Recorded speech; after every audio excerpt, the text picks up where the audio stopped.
If you're looking for exclusive content, please don't look any further than joining the Trap Talk Patreon family. Some of the best reptile keepers in this industry are part of the Trap Talk Patreon family. As soon as you join the Patreon family, you connect to a Discord. You can also tap into an Instagram group chat, connect with some of the most diverse keepers we have in the reptile hobby today. Shout out to my Patreon members and be ready for Trap Fest 2026. It's going to be one of the biggest events yet. Find all information again in the very first link in the description below. And again, thank you so much to all my fellow Patreon members out there. T-minus 30 seconds.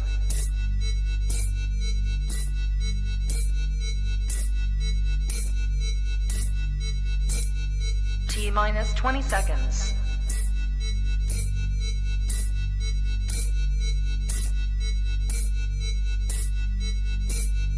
Ten, 9, 8, 7, 6, 5, 4, 3, 2, 1, 0.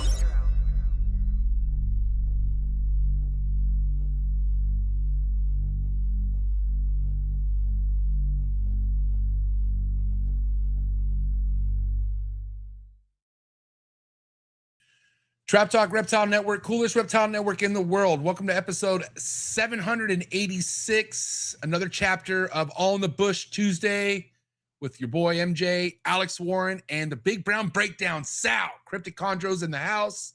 This is going to be a great episode, man, all about finding a right mentor when it comes to chondros. That's what's in store on today's episode. So you guys are in for a big treat, man. We got Malcolm in the building, Sal's mentor, and, you know, Sal has well-rooted himself into the chondro game and is always giving props to his man, Malcolm. So I've heard nothing but great things about Malcolm, and we finally have him on the show for All in the Bush Tuesday. So get ready. It's going to be a great show. If this is your first time listening, do me a favor, hit that like button, hit that subscribe button, hit that notification bell, select all. You'll be notified of every podcast released at the network 7 days a week, Monday through Sunday. You get a brand new episode that covers majority, if not all, species in the hobby. So wherever you listen to any of these episodes, thank you so much for the support. It really means a lot. And let's get to the sponsors real quick before we get the boys in. Shout out to Zoo Med, #1 reptile brand in the reptile industry. Just shy of 50 years now. Make sure you get your next reptile product at zoomed.com. You can find all the latest products in the description below. Also follow ZooMed on YouTube and definitely follow them on Instagram. Thank you so much, ZooMed, and the entire ZooMed team. Also, today's episode is brought to you by PHENOME, the leader when it comes to GTP shed testing. That's right. Shout out to everyone out there using PHENOME right now. I'm seeing all your guys' stories. It's really awesome to see everyone contributing to PHENOME genetics, trying to find out what their sex is on their chondros, man. It doesn't matter the age of the chondro. If it's fresh out of the egg and has its first shed, you could turn that shed in and find out the sex. How amazing is that, man? So thank you so much to PHENOME Genetics, and many more announcements to come with PHENOME. We have a segment that's going to be rolling out here on the Trap Talk Reptile Network soon to keep you guys fully informed on what's happening over at PHENOME. So thank you so much, Jeff. Thank you so much, Josh, and the entire PHENOME team, PHENOME Genetics. Also, today's episode is brought to you by Mark Hager over at Texas Chondros. Go to TX Chondros on IG to follow all of Mark's work, and he also does an amazing job putting on all fellow chondro keepers out of the state of Texas. We all know how big Texas is, and Mark is the man, dude. He puts out a lot of people out of the state of Texas on the map. So you can follow Mark's work on TX Chondros on IG, and you can simply go to his website in the description below, texaschondros.com. Find out what all his projects are doing this year, what available neonates he might have in the future, and get your hands on a Texas Chondro production, man. Thank you so much, Mark Hager over at Texas Chondros. And when it comes to the purchase, this is your man right here. Nobody does it better than David Brahms over at the Reptile Perch. Everything you see behind me in my Focus Cube enclosures are purchased designed by David Brahms over at the Reptile Perch. Go to the reptileperch.com. You can find all sizes for all different arboreal snakes, anywhere from tubs to enclosures, and even does some custom work if you hit him up directly. So thank you so much, David Brahms over at the Reptile Perch. And not to mention, his amazing chondro projects are not to be slept on. Go to the Reptile Perch on IG. You can see all of David's work on his Instagram. And yeah, thank you so much, David, over at the Reptile Perch. And then, of course, the one and only PVC design enclosures by Focus Cube Habitats. That's right. Everything you see by me is a 3x2x2 design enclosure by Focus Cube Habitats. If you go to focuscubehabitats.com, you can select from 30 plus different design enclosures directly from their website. So thank you so much, Stephen Ashley over at Focus Cube Habitats. Last but not least, shout out to MORPHMARKET and MORPHMARKET Shipping. If you're looking for that next reptile, go to morphmarket.com. You can feel safe when it comes to purchasing reptiles from their website because they only spotlight the best breeders we have in the hobby, and you could bet on that. So thank you so much, Morph Market, and not to mention Morph Market shipping. You could ship directly from Morph Market's website and save yourself tons of money compared to other reptile shipping companies out there who just like to tax the living shit out of you, okay? No more of that. That's right. We get the best rates with Morph Market over 2 years now in the making, and they've definitely lived up to the name. So thank you so much, Morph Market and the Morph Market team. And speaking of team, here are my boys, A&W and Sal. Big Brown Breakdown. Oh yeah. You should have never wore that shirt, because that nickname would have never been birthed if you didn't wear that shirt. And I'm so glad you wore that shirt. So why? What's wrong with my shirt? I love it. No, I'm just it looks saying, good. Bro, you look like a big brownie. I love it. Yeah, it matches. Everything matches. Dude, you look like an essay. He does. Yeah, I thought totally. You look like one of the guys who used to pick on me in middle school. What's up, boys? Another Tuesday in the making, man. We got Sal's mentor, fucking Malcolm, in the building. How do you guys feel about that? I'm stoked, man. I'm super excited to get him on. It's about time we got his face on some sort of platform. Yeah, chop it up with him. I'm super excited. Yeah, I mean, this is really, obviously we're all going around the horn as far as topics when it comes to these Tuesday episodes, and it was Sal's turn to bring a topic to the table, and I don't think you could have picked a better topic, finding the right mentor, bro, because, you love Bill, don't get me wrong, but nobody has done wonders for you like this man Malcolm here.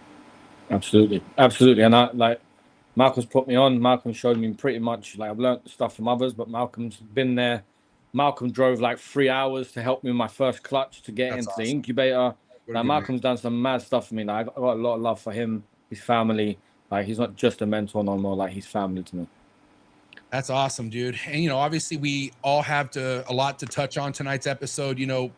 Alex has Bill as a mentor, which here in America, what the fuck better mentor can you ask for than Bill Stiegel? And Alex, you always talked about how much it's changed your life working so closely with Bill, and finding that right mentor. So you got to admit, today's episode is a banger. Yeah, it'll be a good one for sure. I don't think I've ever watched another podcast that discusses specifically mentorship. So this should be an interesting one. Yeah, Sal? And guys, put a middle finger emoji if you could hear Sal's AC right now. Yeah, I was gonna say it is fucking cracking. Okay, it's off. It's off. I told this fucking big brownie right here to not have the AC on, and he said, "Fuck MJ, this is my show." All right, it's off. I tried. He's not used to the heat. If you're really dying, Sal, I'll let you turn it back on, but just do me a favor and keep it off for right now, please. Okay, absolutely. Bro, it's over 100 degrees here. That doesn't exist in the UK. How come Malcolm doesn't have no fucking AC blowing into his microphone? That's because he hasn't got hair. He lets their radiate. I don't think it's the hair, pal. I don't. Very, very unlikely. But he is drinking a nice cold Modelo, so that might have something to do with it. Absolutely. Yeah. You turned him on to the Modelos, right, Sal? Absolutely. When I come back from Texas the first year, he's never looked back. That's right.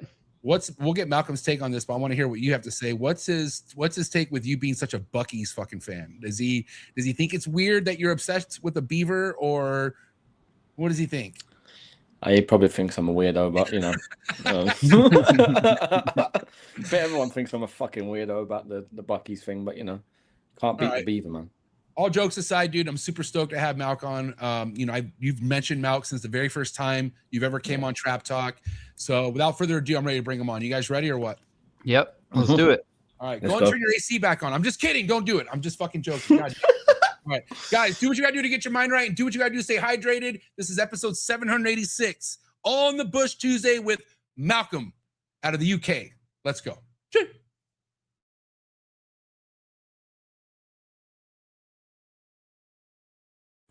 Good. You ready for do more in the future? Trap Talk podcasts? Yes. Man. Only Trap Talk. Exclusive. Yes. Exclusive. Oh. So stop calling us. Rub the spot, get the club to pop. When I come up with the crop, gotta love it or not. I'm hot from the hop to the rub the spot, get the club to pop. When I come up with the rub the spot, get the club to pop. When I come up with the rub the spot, get the club to pop. When I come up with the rub the spot, get the club to pop. When I come up with everybody.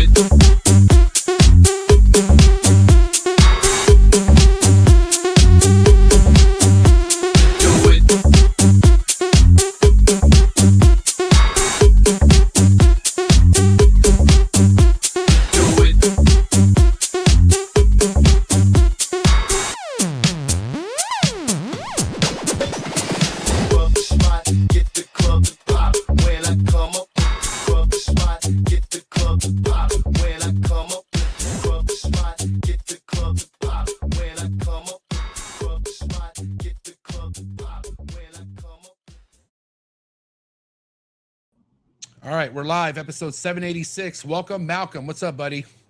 Hey, how you doing, guys? Welcome to Trap Good. Talk, bro. My guy. Yeah, my little one. I think that's the first time I ever heard Sal being referred to a little one. That's awesome. Yeah. I'm being polite at the moment. We got You a don't long way have to to. go. Yeah. No, Sal, Malcolm, seriousness, man. I'm so happy you're here. You know, Sal's like a brother to me and Alex, you know what I mean? He's given you so much props and so much, you know, I guess get so many flowers on how you helped him. And you know, I have to know where it started for you. You know, how far does Chondros go back in your life and how it all began? I'm so curious. I started in about 92.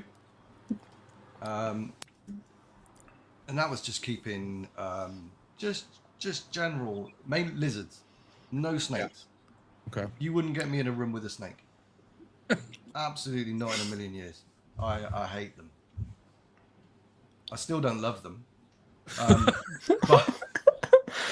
But it was a case of, you know, I had iguanas and everything else, and I met a very good friend at work one day, and he was another guy with iguanas. We just got chatting, time went on, and things started to change. So he was big into reptiles. So for me, I did a lot of work with him. We ended up buying a reptile business from someone that was packing up, and we basically started importing from Indonesia. Wow. So yeah, we had forest fires which stopped the export for a while. Him and his wife split up, etc., etc. Anyway, so we had a massive shipment of animals in. I think the last shipment was about 650 animals. So it wasn't small amounts, and it was a case of I had to learn to like snakes. It didn't go well. So that's just progressed. It's progressed and progressed. And the only reason I got into chondros was a guy in a shop one day said to me, "You'll never be able to keep one, and I can guarantee you will never breed one." And from that day on, that was a challenge. I'm going to keep them and I'm going to breed them. It was fantastic. The first season I ever bred them, I could actually ring him and say, I had a 100% hatch rate. What did you Damn. think? It was good. Yeah. But it was a long time ago. You know, they were still doing things in glass jars. Yeah. I remember seeing photos of Trooper Walsh and Greg Maxwell, and they had the glass jar set up at their tables with the perch inside of it. Yeah, there was no information. Yeah. So to get anywhere was trial and error. Everything was just trial and error. Right. So yeah, it just started from there. And then once I'd started keeping them, it was you don't go back. You can't. I agree. Yeah. And I don't think you'll ever go. Once you've kept them, you will never be without them. Yeah, and it's really hard to really put anything on the same level as a chondro, really. You know what I mean? Like, I'm a huge emerald fan, but like emeralds to me are more prehistoric. When it comes to art and freakish shit, chondros hold my heart forever. Like that's the king snake species when it comes to just wild card, off the fucking rails shit that you can make, and it's still beautiful, you know? Yeah, emeralds are stunning. Yeah. Malcolm, I have a question before we move on from that. Was there somebody that is really well known in the chondro game before you? Like, was there a Trooper Walsh or Greg Maxwell of the UK? Yeah, good question. There wasn't really anybody.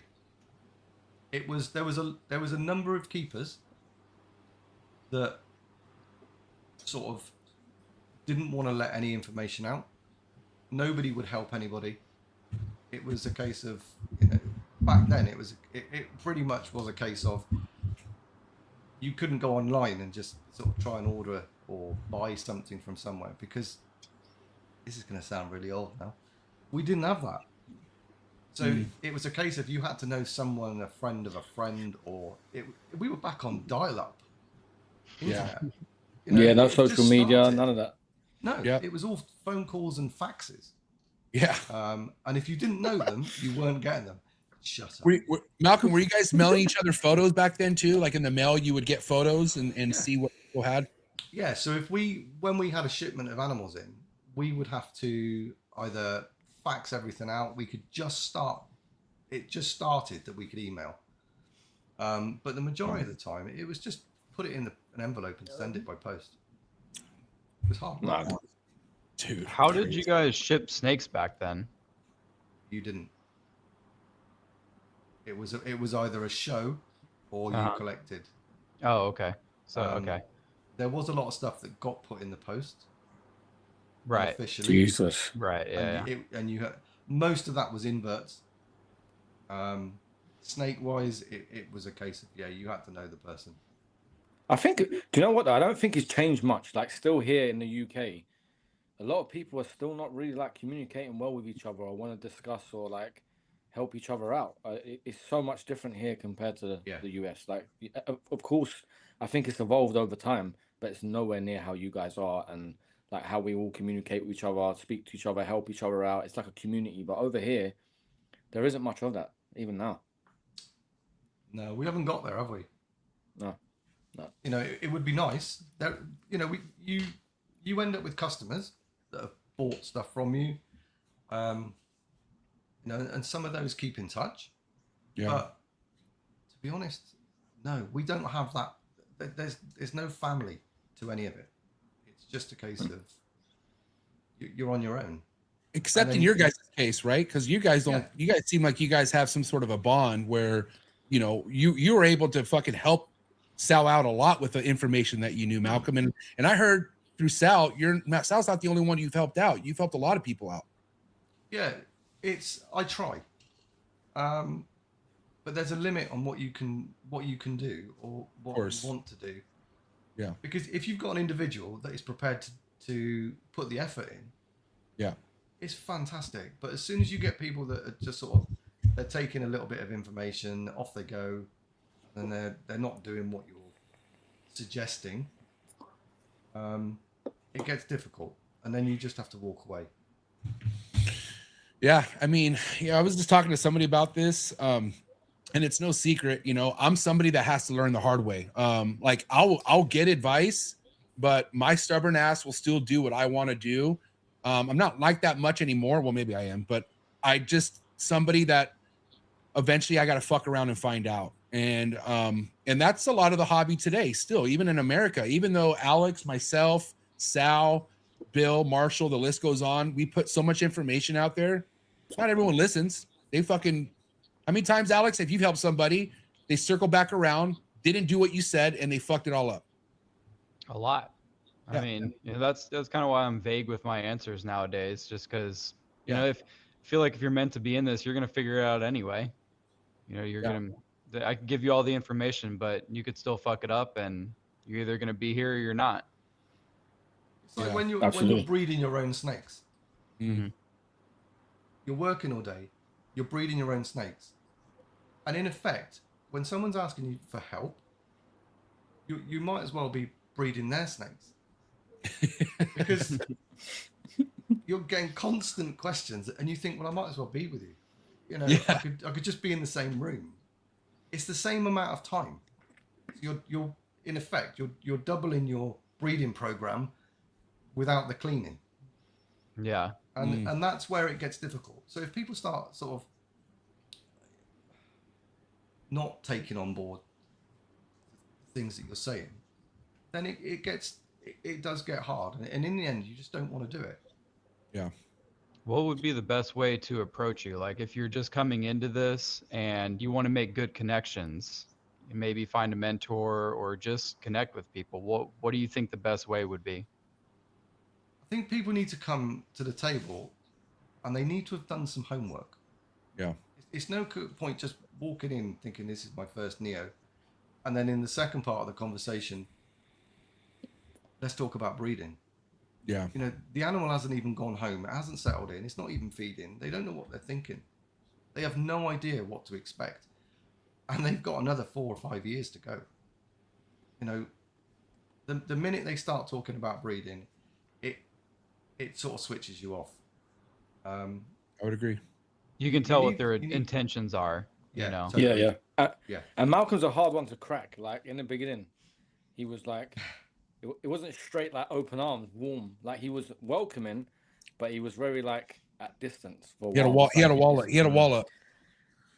Yeah, I had Oh, to like huge. earn trust Yeah. before like going around here and spending time and teaching me stuff and like spending time with his family. And I agree, and I'd be the same. But like, Yeah. because he'd helped out so many people before me and been burnt. Like, and you don't blame the guy, you know. I think the biggest thing that got us together was the fact that when I said to you, you asked about how well does this Neo feed, and I said, come on, you come and feed it. Don't take my word for gospel. You come and do it yourself, and then you can tell me how you think it feeds. Yep. And but you literally 3-hour drive. You got in the car and you drove up here. Yeah. Next day, I was like, yeah, I'm coming. That takes some doing. You Yep. made the effort, and from that day on, we just got on. You've got to have a little bit of chemistry. If you don't, I don't think it just doesn't work. You know, it's like you pick friends in life. You know who you want to be friends with and who you don't. Well, that also comes in to how you get on with people within Chondros. Yeah. Again, kind of to your point, Malcolm, coming into the game, I remember specifically the feeding part was such a huge thing for me. Because obviously I got my very first chondro, which is right here, was off Craigslist. She ate like no problem, but then I'll never forget my very first red Neo, which I was just fucking head over heels for. I got it from a buddy who got a whole clutch that was unestablished. And he's like, hey, I got this chondro. I'm pretty sure it hasn't had any meals, but if you want it, you could have it. And I was like, what? And so it was exciting, but yet one of the most frustrating, challenging, fucking emotional things I ever went through with chondros, because I didn't come into this with money at all. And so my train of thought was like, this is my one and only shot at getting a red green tree python.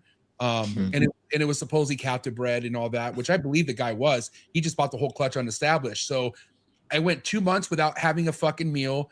I was so scared to assist feed it. I pussied out and got my dad to come do it, because my dad, I didn't trust my hands. And I looked at this little neonate and I was like, I'm going to kill this thing. Like, I feel like if I fucking grab it by the head and I assist feed how I know how to assist feed ball pythons, I'm going to fucking kill it. So I told my dad, sent my dad a video that we saw on YouTube.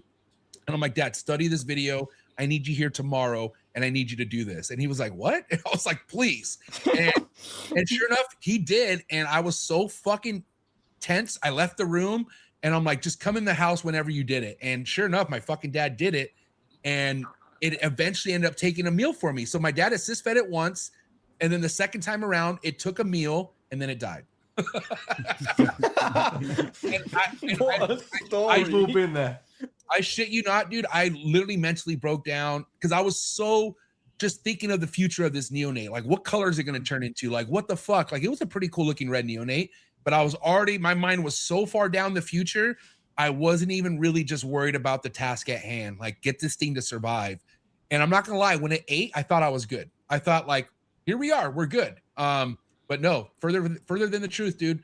And that's what really kind of struck me. Like, holy shit, these things aren't as straightforward as I thought they were gonna be.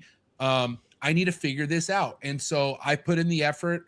I started talking. That's when I really started tapping into the green tree python community, because I'm like, I need to find out how these people do it. And the same way Sal put the effort in, I put that effort in building relationships. And I think starting the podcast really helped me. But even with the podcast, dude, I've been through some crazy up and downs, majority downs, and just now recently ups. But that effort and that want, that drive needs to be there. And it shouldn't be a drive to be a fucking breeder. It should be a drive on how to keep this thing alive. It's right, because you look at, like you say, the amount of effort that you've just put in. When you started, you could tell straight away that you were either listening to what people were saying or you weren't. Right. You went off the rails. Yeah, definitely. It was completely to the point, even I just switched off and went, that's just a disaster waiting to happen. Yeah. But then you started listening to the right people. And look what you're doing now. Yeah. Absolutely top of the game. You're up there with the best of them now. No. You've got this that you're on every week. Yeah. You couldn't ask for any more, could you?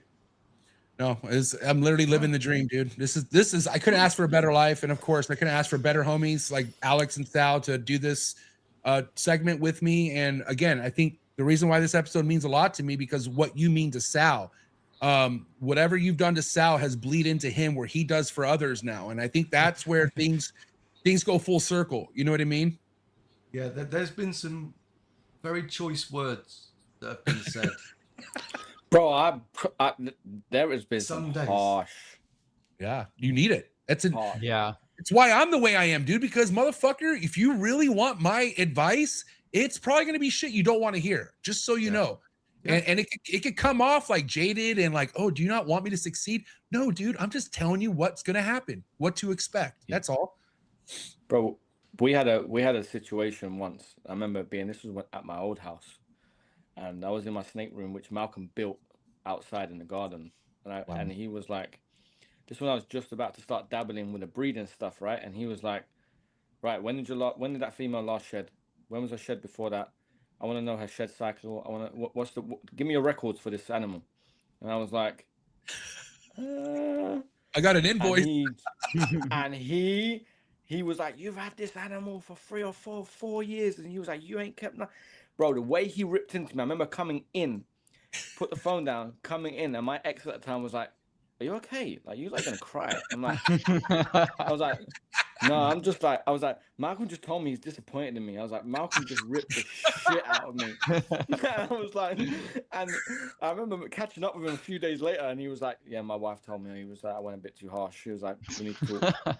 But the way he went in on me, I was like, just whoa. But it was what I needed. I needed a reality check. Like, yeah, at the time, you're thinking of breeding, but you can't give me no information about these animals that you've been keeping, and like I could tell you their behaviors, and I could tell you this, and I could tell you that, but nothing that I needed information wise to breed, and that was a reality check, and that's what we needed. And you know what's crazy, Sal? It's hard to probably hard to tell then when it was happening, but he only did it because he liked you. That's it. Yeah. I mean, or saw something in you.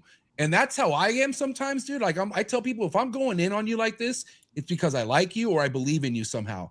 And I just want you to do what I want you to do good. That's all it is. So man, that's power to fucking Malc for doing that to you, dude. Because you probably needed it. It caught me on a bad day as well. For sure. It was a bad day because come on, you basically couldn't answer a single question. Yeah, it's true. And I just said to you, how the fuck am I supposed to help you? Yeah. 3 hours away when you can't even tell me when a snake shed. And the phone was just going very quiet. I said, you talk about telling me that you want to be up with the top boys, you want to be productive, you want to do 4 or 5 clutches, and get to that point. We're not even going to get eggs. Because you can't even tell me. When did she... This is what it was saying to me. Like, he was ripping me, but like, not that time. It wasn't that nice. No, it wasn't. It was bad. All Malc could hear is the AC turn on. Yeah. I did get to the point and I thought I've got to end this conversation because it's not good. He's never going to talk to me again. I've just destroyed him. Yeah, but you know what? That grew us stronger. That made me. That's going to make or break you. It's moments like that where you're either going to quit right there or you're going to keep going. Yeah, it's equivalent to having a fucking female go egg bound or like something drastically wrong in your collection happening and you question yourself. It's the exact same thing. It needs to be done. Because guess what? You're being tested, bro. And obviously, Sal, it wasn't enough for you to fucking throw the towel in because look at you now, buddy. No, I think my wife helped. Yeah. She was the one that pretty much said, just chill out a little bit. Bless him. Bless him. My little Turkish, what was it? My little Turkish delight. Yeah. You can't upset him. No, I love But we've done. Do you know what I mean? That first year, once you got those first eggs, I've never seen a man sweat and shake so much. It's the real feeling. When he got those first eggs. I was worried that he couldn't even put them in the container. the flipping. I was like honest this. to God. I was so scared. I was like, bro, I've been in surgeries for 5, 6, 7 hours and I don't shake. I was like, and there was like sweat dripping off my face, down my nose, hitting the fucking table. Malcolm's like, you're gonna get the eggs wet. My hands are shaking. Bro, he drove 3 hours to take a fucking female off of eggs with me, just to show me how it was done. Damn. Like 3 hours there, 3 hours back, 6 hours just to take a female off of eggs. And she bit the shit out of you. Oh my God. Yeah. You got lit up, Sal? My first experience was not good. It was like a wild caught biac. Still got her. Yeah. She's a savage beast. She was just lighting me up. I'm panicking. Malcolm's like, and Malcolm's one of those teachers, right, where he wants to let you do it yourself. He's not doing it for you, right? So he's like, because I remember when he first arrived, I'm like, right, Malcolm, we're good to go. Like, can you get her off the eggs? And he's like, no. He's like, I'm not here to do anything for you. I'm just here to watch you and to guide you in what to do. He's like, I am not doing anything for you. Yeah. That's when reality hit, because I thought he was on his way to save the day, like to do everything. Like, I'm good to go. And when he got there, reality hit me, and I was like, oh my fucking God. And I just started shaking, but we got it done. The first clutch wasn't good. I was getting lit up. It was 13 eggs. He was gutted. Malcolm was like, I really wish your first time round was a more positive one. Because what was it like? 10 slugs? 11 slugs? Yeah. Like, he was just like, I'm just gutted for you. Like, you couldn't have a good clutch to start with when you're first. Well, hold on. But you had 11 good. How many good eggs were in that clutch? You said 13? 2. Yeah, no, 2. 2 eggs. Two good eggs? Oh, okay. Oh, yeah. Okay. Yeah, it was an unlucky number. Yeah. Yeah. And it's tough to see that when you're like, you obviously she's gravid. You're hoping she's all over these bunch of good eggs, and it's only 2, even though, like, I'm sure you're thankful that you got 2 out of none. But what happened with those 2? Did they end up going the distance, Sal? One went the distance. Yeah. At least he got one. Yeah. That's all we needed. Yeah. That's what he kept saying to me. He was like, don't be gutted. He was like, you got one more than you had yesterday. I'm like, yeah, I know. Like, I get, but come on, I can't lie. Was I excited? Yes, I was so happy. I was gutted at the same time. Like, but you live and you learn. Like, shit. It pushed you to do the next lot. Yep. Yeah, it did. Yep. And it did push you to stop opening the incubator door. Bro, the ways the amount of times he has been on me, like I was opening the door to have a look. I'm getting paranoid. I'm saying stuff about the eggs. He's like, why have you opened the door again? Like, I was just, everyone, well, not everyone, but most people can probably vouch on how you're excited. You want to open it. You want to look. You want to, and I just fuck. You don't have a window. You don't have a window in your incubator. Why are you opening the door? I did, but I was tinted, and I was like, I can't see properly. Like, I think the egg's going bad, and it wasn't. I was just paranoid. Like, God. And I think I was even more paranoid because I only had 2 eggs, and I wanted one to at least go the distance. So I was just like even worse. I've been there for sure, because you're just so desperate just to even get one. All you want is one, and you think every day is a new day where, oh shit, something's wrong with it, something's bad. But that kind of overthinking makes everything worse. And again, that comes with experience. There's nothing abnormal being that excited on your first clutch. So that's a typical, kind of experience, I feel like. But what's even better is Malcolm was there with you. And I don't know, do you think that caused more pressure on you, having Malcolm sitting right there watching you, Sal, or did it feel better that he was in the same room as you? I think a bit of both, because like you want to do the right thing in front of someone. You know what I mean? You feel comfortable because he's there. You know what I mean? If something goes wrong, I know he's going to step in regardless. But at the same time, you want to do your best. Like, you had someone mentoring you, giving you advice for so long. Right. You want to be able to perform well enough, like, and show them what you've been taught. But until you do it and you're hands on, we all know this.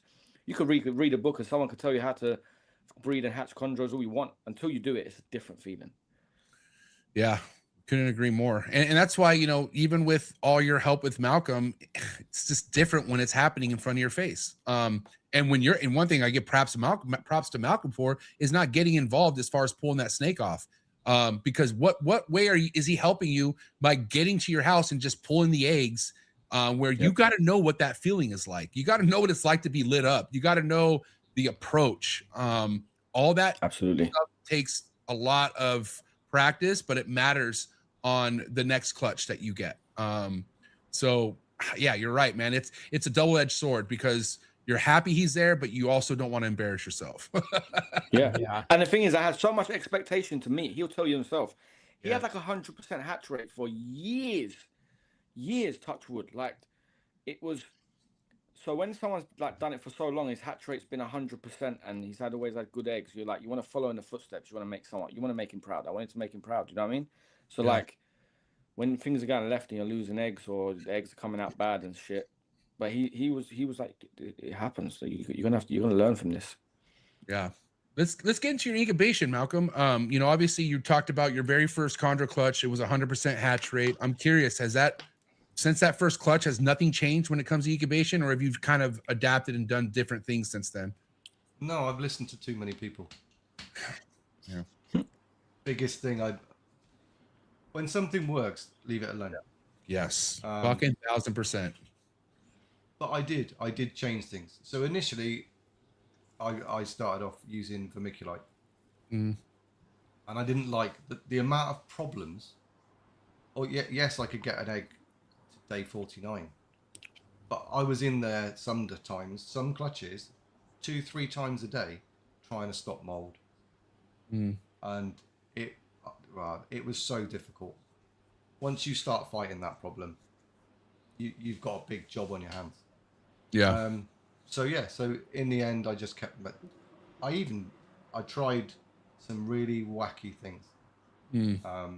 Even to the point of keeping eggs quite dry, and then all of a sudden you've got an egg that is so dehydrated. You think, I've got another 22 days to go. How am I going to rehydrate that egg so it makes it? Yeah. I did. I even made I set up a tub, and I had 4-to-1 ratio of water to vermiculite. It was saturated. You could nearly see the water, and I sat 2 eggs in that. And do you know what? Those things actually rehydrated, and they went the distance. Wow. No mold. Wow. Would and I try that again? That was after they were dehydrated? Yeah. Wow. And that was the craziest thing I've done with them. Never again. Yeah. I wouldn't even dream of doing that now. But I had no choice. I've got 2 eggs here that aren't going to make it. Let's try. Yeah, you got to adjust. Yeah. But that was mad. But so what do you do? Things, so everything now is I've got sim containers, or I've made containers same as sim, so they're over water. And I find it really good. So you incubate over water now? Yep. Okay. So I've had clutches go wrong. Mm-hmm.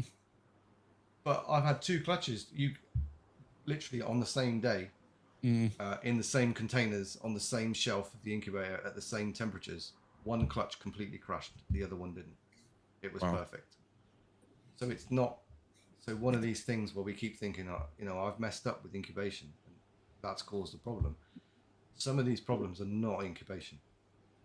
I personally think it's either there's a genetic issue and something's not quite right, but it's not always that incubation problem. There's a lot more to it. Do you have holes that you either expose after a certain while after incubation, or are they exposed all the time? How do you do the holes in the egg box? I don't have any. They are completely sealed off. I know usually I will open them up after about 4 weeks. The first 4 weeks, I want everything absolutely solid. I don't want any changes. They just have to sit there. Then I will open them. Just make sure. I like to look underneath at the midway mark, just to make sure that they're not going concave and dehydrating underneath, because that's one place that people don't always check. Newbies anyway, because they think, well, my egg looks absolutely fantastic. But you lift it up, and the underneath of that egg could be halfway up, where it's just losing humidity, losing moisture through lack of humidity or airflow. But normally, I don't normally give them any form of holes open until about the last 2 weeks. Once they 2 to 3 weeks, if they start rising in temperature themselves, then I might start looking at airflow. The last week, yeah, I'm opening them every day. Constant air exchange. Let me get all your guys' take on this, because one thing I noticed last year with the eggs I hatched out, and we're talking the same egg box here, you know, day 44, 45 comes, you start to see some denting, and then I noticed some eggs had no denting until I looked underneath and there was denting. So, and again, this is around the time where you expect denting to happen, but I'm curious why some of the eggs would dent from the bottom and not the top. That I don't have a theory on, but it has happened to me. I remember telling Malcolm, like, my eggs look perfect. It's day 43. Why they're not denting? Everyone else's eggs are denting, and he was like, look underneath. I'm like, oh shit, all right, they're denting. Yeah. I just don't know. Don't know why they would only indent from the air. Why would they only dent from the bottom? Yeah. Yeah, that's a tough one. I don't know. Bill's got a clutch cooking right now that's on. It'll be day 49 tomorrow. So when I go there tomorrow, what do they look like, Alex? What do the eggs look like now? Do you know? They're like dented, but I think some of them aren't. So maybe I'll go look. I'm gonna go look tomorrow and see if the underside is dented. I've never noticed that before, but I've also never checked either. It might not be a bad thing if it's the time to expect denting, but I'm just curious. No, I don't think it's a bad thing. I'm just curious why the bottom and not the top. And I'm wondering, and I can't remember if it was one entangled in the umbilicus cord, or I'm pretty sure they were fine, but the denting was from the bottom, not the top. And I thought that was strange. Yeah, even I've got no reasons for it. Yeah. I've done clutches that are that have never ever dented, and some of my first clutches, there was so much moisture in those eggs. When you cut them on day 49, it would literally squirt out the top. It was that much pressure in there because everything was so wet. Yeah. And yet they still made it. Yeah. And that's another thing that shocks everyone. I remember first telling Alex, Malcolm cuts on day 49 religiously. Oh, yeah. He doesn't let anything pip. He cuts on 49. All of them or just one? Everyone. Wow. Okay. And we're not talking ball python cut. We're talking like a little triangle cut, or what kind of cut do you do, Malcolm? So they'll get a little V shape. Right. Okay. In the top. Mm-hmm. I want enough that they can at least get their head out of. Whenever normally I can do it. I can just fold it back, and very gently with a sexing probe, I can just touch them. See if you get the flinch. Yeah. And if they're flinching, you just leave them alone, put them back in. That's it. Right. What's the theory behind that? It just tells me they're alive. And no, I mean like cutting on day 49 specifically. I've seen some eggs, and I've actually seen some trying to get out on 49. Yeah. I can't guarantee whether it's 50, 51. I would rather cut on 49 and guarantee that my egg, they have got the room to come out easily over the next 4 days. The most they ever come out is 54, 55 if they're later. But I know my incubator, which makes it easier. Yeah. But I've done some that I've gone in and I've had one clutch and I had a Neo come out at day 42. That's the only one that I've ever seen. Day 42 it came out? 42 and it hatched. Whoa. I don't know how it can do that, but it's done it. It was fully coloured, everything, which made me then think, am I a week behind? Yeah. But no, it wasn't. It was just. Was it just that one? None of the rest of the clutch didn't hatch? Nope. Until a week later? It was a Jayapura, and yeah, it literally just, there it was. Interesting. Thinking, what's this? You know, in an egg box. Yeah, it was fun. Damn. Interesting. And so what temps do you run in your incubator, Malcolm? So I used to do, I would always start mine off at about 29.5. So, you're on Fahrenheit, aren't you? No, so I'm going to convert it. You're good. So that's 80. I used to start the first week at 29.5, 29. And then I would gradually increase that to 31.5, which is quite hot. And then the last week I would drop it. I would drop down week 7, and I would drop down to 30. Wow! So you start So you start low, go higher, and then you go back low. Yeah, and then you Interesting. So the theory behind that was starting them off at a lower temperature at the beginning. If you've got some weaker embryos there, it just gives them that little bit more chance to establish themselves before you start really cooking them. But now it's straight bake 87.5. Okay. There's So too now much that science. because that was a Greg Maxwell way. I remember him telling me like the initial way that he used to do was in Greg's book, give or take. Yeah. And then you went to, I think you started straight baking the year I met you or the year after. Yeah. And no, recently actually, in your most recent clutches, you in the last couple of years you started straight baking. Yeah. I've had more. I don't know why. I seem to have had more issues from that point. What, straight bake? Than I did. Yeah. Not so much with hatch rates, but establishing those neos. Mm. You know, I get more neos that don't want to feed now than what I did. Unless it was an arrow clutch. Yeah, are they smaller? No, I can't see it. I can't determine any difference between the two. It's just when I look back at the numbers and when they were hatching, you just think, things are just whether that's got anything to do with it or it's just the animals themselves and it's a coincidence. Yeah. But, yeah. Number of clutches wise, what do you shoot for nowadays? Like what's your range as far as production goes? Like what is good for you? What you like to sit at? Half. Half.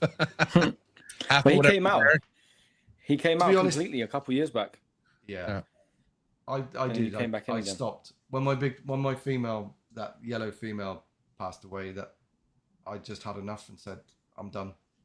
Oh. She was the best female that I'd produced. What was her background? She was from the barn. She was a Diablo Crown dual cross. She was a can't remember. It's getting old. Stefan, King Line. Oh, King shit. Line, strong female. Bro, she's epic, man. Stunning. She was epic. She was just and then when did she pass away? And she passed away 4 days before laying. Oh my god! How long ago was this? What was that? We think we were working it out. It was just over 2 years. Maybe ago, a few, 2-3 years ago. I remember 3 him putting years, up a picture of the pairing on his Instagram because he bred her to another animal that came from Christian Stewart. And then she died just before laying. So she was full of eggs, huh? Yeah, full. I'm assuming it's Absolutely this girl. full. Yeah. Oh my god! What a fucking gem, dude. I think there's a picture of her paired to the blue one on his Instagram next to that, and it's unreal. This one? That's just a high yellow right there. Look at that lemon tree, dude. What the fuck? Yeah. That's insane. Lemon tree Hampton.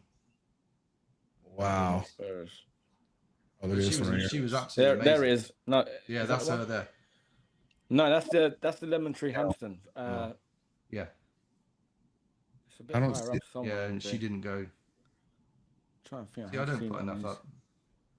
There it is, up just above. Right here. Damn. Wow. Yeah, they would have been some nice babies. So what day was it when she passed? Like how far into? I think we got to day 44, 45. Post ovulation. Yeah. Yeah. So she was about ready. She was ready to lay. Yeah, and I just came in one day and there she was. That was it. That morning. Boom. So egg bound, I'm assuming. Yeah, there must have been something wrong. Something that must have moved or ruptured or maybe she just had her heart had given out on the strain. I don't know. But that was enough for me to say I've had enough now.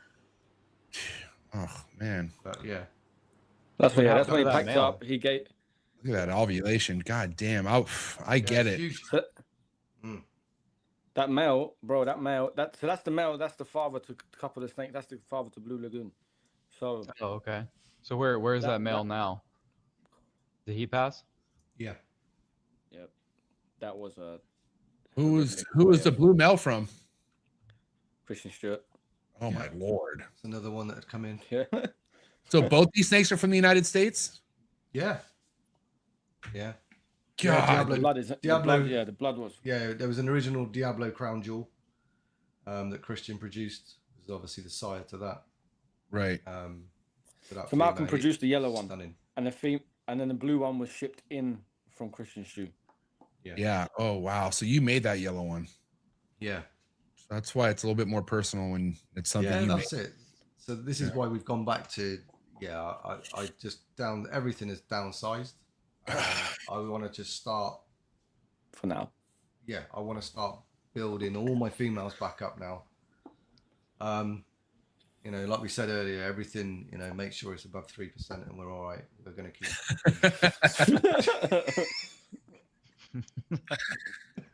Fucking A, catching strays, like Sal would say. We're aiming, we're going to shoot for about 4.75. There you go. Right. So, okay, as of now, how many chondros do you have then, Mal? Not many.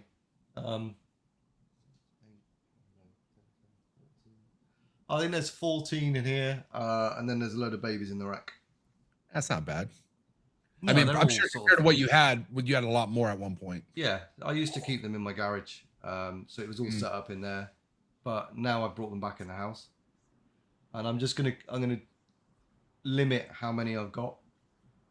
Just bring them on, bring in some decent bloodlines, and just start the right way. Yeah, I'm curious. He's got one from Bill as well coming this year. Oh, badass! That freight train outbreak clutch that's going to hatch tomorrow. Malcolm and me are going to go. We got second pick. Don't jinx it now. Yeah. Well, I mean, because that's the tough thing, man. Like, I mean, I saw what Sal went through getting the Bill fucking Siegel production, and you know, just the journey going from America to you guys is nothing to take easy. Like, it's a lot. It's a lot of wait time. It's a lot of fucking, okay, it has to go here and then has to be here for a little bit before it actually makes the full fucking move across the pond. And then you have to determine, how's this snake going to be when I put it in my collection? Sal's already been open about how long his Bill's production took. How many months was it off food for, Sal? 6 months? 6 months. Yeah. That's stressful. Malcolm was when I got it feeding. I had to ship it to him. I was like, Malcolm, you got to make this work because I can't do this, and I don't want this animal to die. Oh my God, Sal. She didn't like moving. Bro, I was that paranoid that when the second one came, I didn't even put it in my house. I took it straight to Malcolm. I was like, wow. Get this thing settled. I was like, just get this thing settled, and I'll come pick it up. I don't want to know. Just let me know when it's ready. And he was like, yeah, but you got a lot riding on this. I was like, I don't care, Malcolm. If it dies with you, it would have died with me. Yeah. He was like, I was like, just get it ready. I'll pick it up when it's ready. Too much pressure. It was, yeah. It was difficult. When I had both of them sat there, that was horrible. I'd have to keep walking in it 4 or 5 times a day again. I hope that's still alive. Kill me. But they're doing well now. She's like the best feeder in my room. She's one of those ones that strikes the glass or tries to grab the puppy pad when you just walk past. Yeah, she's like good. she is. What's her frame like now, Sal? How's she look like size wise? Is she getting big? She's big. She'll be like age wise and weight wise, she'll be ready to breed next year. But I think I'll leave her for an extra year. She's big. She's a big girl. Yeah.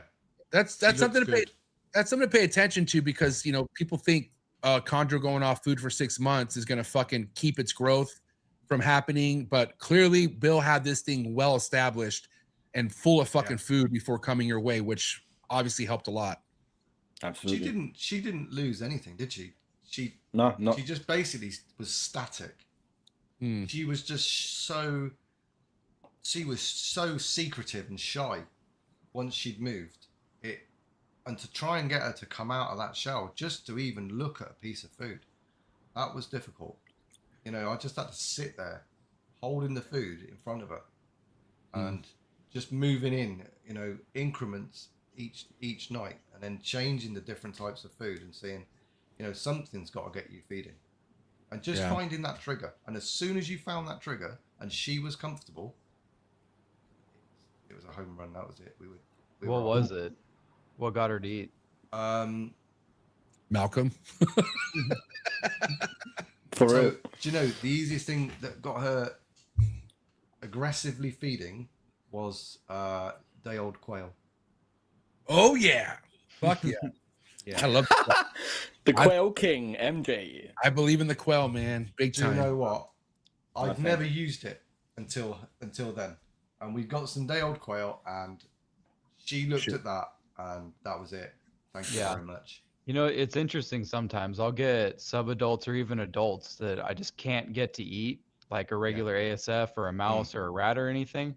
I'll just start the process from the beginning. I'll cover that Yeah. thing in chick down, Yeah. and sometimes Yeah. it'll work. Yeah. Yeah. I think a lot of our problems, we have to always go back to the beginning. Yeah. Yeah. And I think sometimes we get a little bit lost in that, and we start listening to everybody else. But like everybody here, we know what the problems are, and we know what to do. Yeah. Let's take it And step by step, and let's Yeah, work out what the problem is. A lot of the time, the keeper's the problem. They're fucking overthinking Every it. time. Yeah. There you go. Every single time. If there is something wrong with that animal, unless it's actual medical, it's something we have done or not done. Right. It's not them. It's us. You know, it's like when people say these neos come out of eggs. I can't get my neos to feed. Hang on a minute. They've just come out of an egg, and you're trying to feed it a quarter pounder with cheese. With no hair. Royale. They have got no idea what a pinky or a is. Yeah. That's not in their natural habitat. Mm-hmm. So, you know, that type of food to them is, well, you can wave anything at me. And yet we're pushing and we're saying, well, they won't eat. We just got to give them time. It's the clutch that I've got this year. I can't remember how many were 16. 16. Every single animal was feeding within 36 hours of hatching. So you Pre-shed. feed them. You feed them Absolutely. before their first shed. I always try. And I've got so the you whole attempt. clutch to feed. How 36 do hours. they act before and after their first shed? Like, is there some that don't want to eat after their first shed that Some ate of them before? had already taken 2 meals before their shed. Mm-hmm. You've got a very small window, obviously, before they go in. Once they go into shed, forget it. There's no point even trying. Yeah. But for the way I look at it is, they hatch. We'll call it day 49. So that's it. The heads come out of the egg. What is the first thing that they need? What are the first things to them that they need to do? They need to be safe, not get eaten. They need to find somewhere. So they've got to find somewhere secure. Yeah. They've got to find. They want water and food. That's the 3 things. It's the only 3 things in their brain. It's telling them, be safe, find something to drink, and let's eat. What else do they need to do? So if we turn around and say to them, right, you're not going to eat. I'm not going to offer you food now until you've shed, which is, we're going to say 3 weeks down the road. Those natural instincts are starting to diminish because they're not thinking, hang on a minute, what about food? I'm safe. I know where to drink. But does that get lost? So if I'm offering food early, I want those instincts. Come on, let's go. Sooner than later. Yeah, and let's do it. So 24 hours. I'll let them come out. I'll let them perch so that they can feel secure in that environment, or hopefully, and then just gently go in and see what responses you get from them. Some of them are just, yeah, I'm interested, but and go the smallest pinks you can. Don't And push do them. you use chick down off the rip, or do you try to do without chick down? So I always offer. So I will always start. So I'll offer a mouse pink, and then I will try with, if it's interested, I'll pull it back out, shut the tub, and I'll go back in there in another 5 minutes. But I will try chick down on a mouse pink. Now, if it doesn't take that, another one is I'll go straight in with multis. Multi-pinks. ASF. ASFs are the absolute gems. Fuck yeah. Of getting them I'll to stand on that. Yeah. And chick down on ASFs, that it's Even better. I don't think you can beat it. Yeah. Chondro crack. Yeah, it is. I've just done 3. Well, I've just got 3 going within the last 2 weeks. That haven't fed for I don't know. I think they're about 10 weeks. It's about 10 weeks, something like that. Yeah. When do you start and they were assist here, feeding? And they're just off. Sorry? When do you start assist feeding? At what point? So if I can't get them to feed in 4 weeks, I want to put food in them. Yeah. I think 4 weeks is enough. That is our point of they start going downhill. That's 4 weeks out of the 4 weeks out of the egg, right? 4 weeks out of the egg. Yeah. If you start getting to 6 weeks and you haven't done anything, it gets really hard, because now you start assist feeding and they go through that really rough looking stage, and they actually look worse before they start to get better. Yeah, they start looking ropey and thin, and like I've done it when I couldn't get them to feed, and then and the stress from assist feeding, there is levels of stress, so they consume that food a lot faster than what you would think with other neos, because the other neos that are feeding on their own, they're actually growing. But the ones you're assist feeding, even with the same amount of food, they're not. So it's like you nearly need to up their food by at least 25-50% more, because they just burn it off quick. So now I've just had one now, and yes, I was using small pinks, but I decided if I'm putting one pink in, I'm putting in 2. So now I've got a decent amount of food in one, basically one stressful sitting. Yeah. And it seems to work. Yeah. It works for me. But I think you've just got it's knowing their reactions to everything.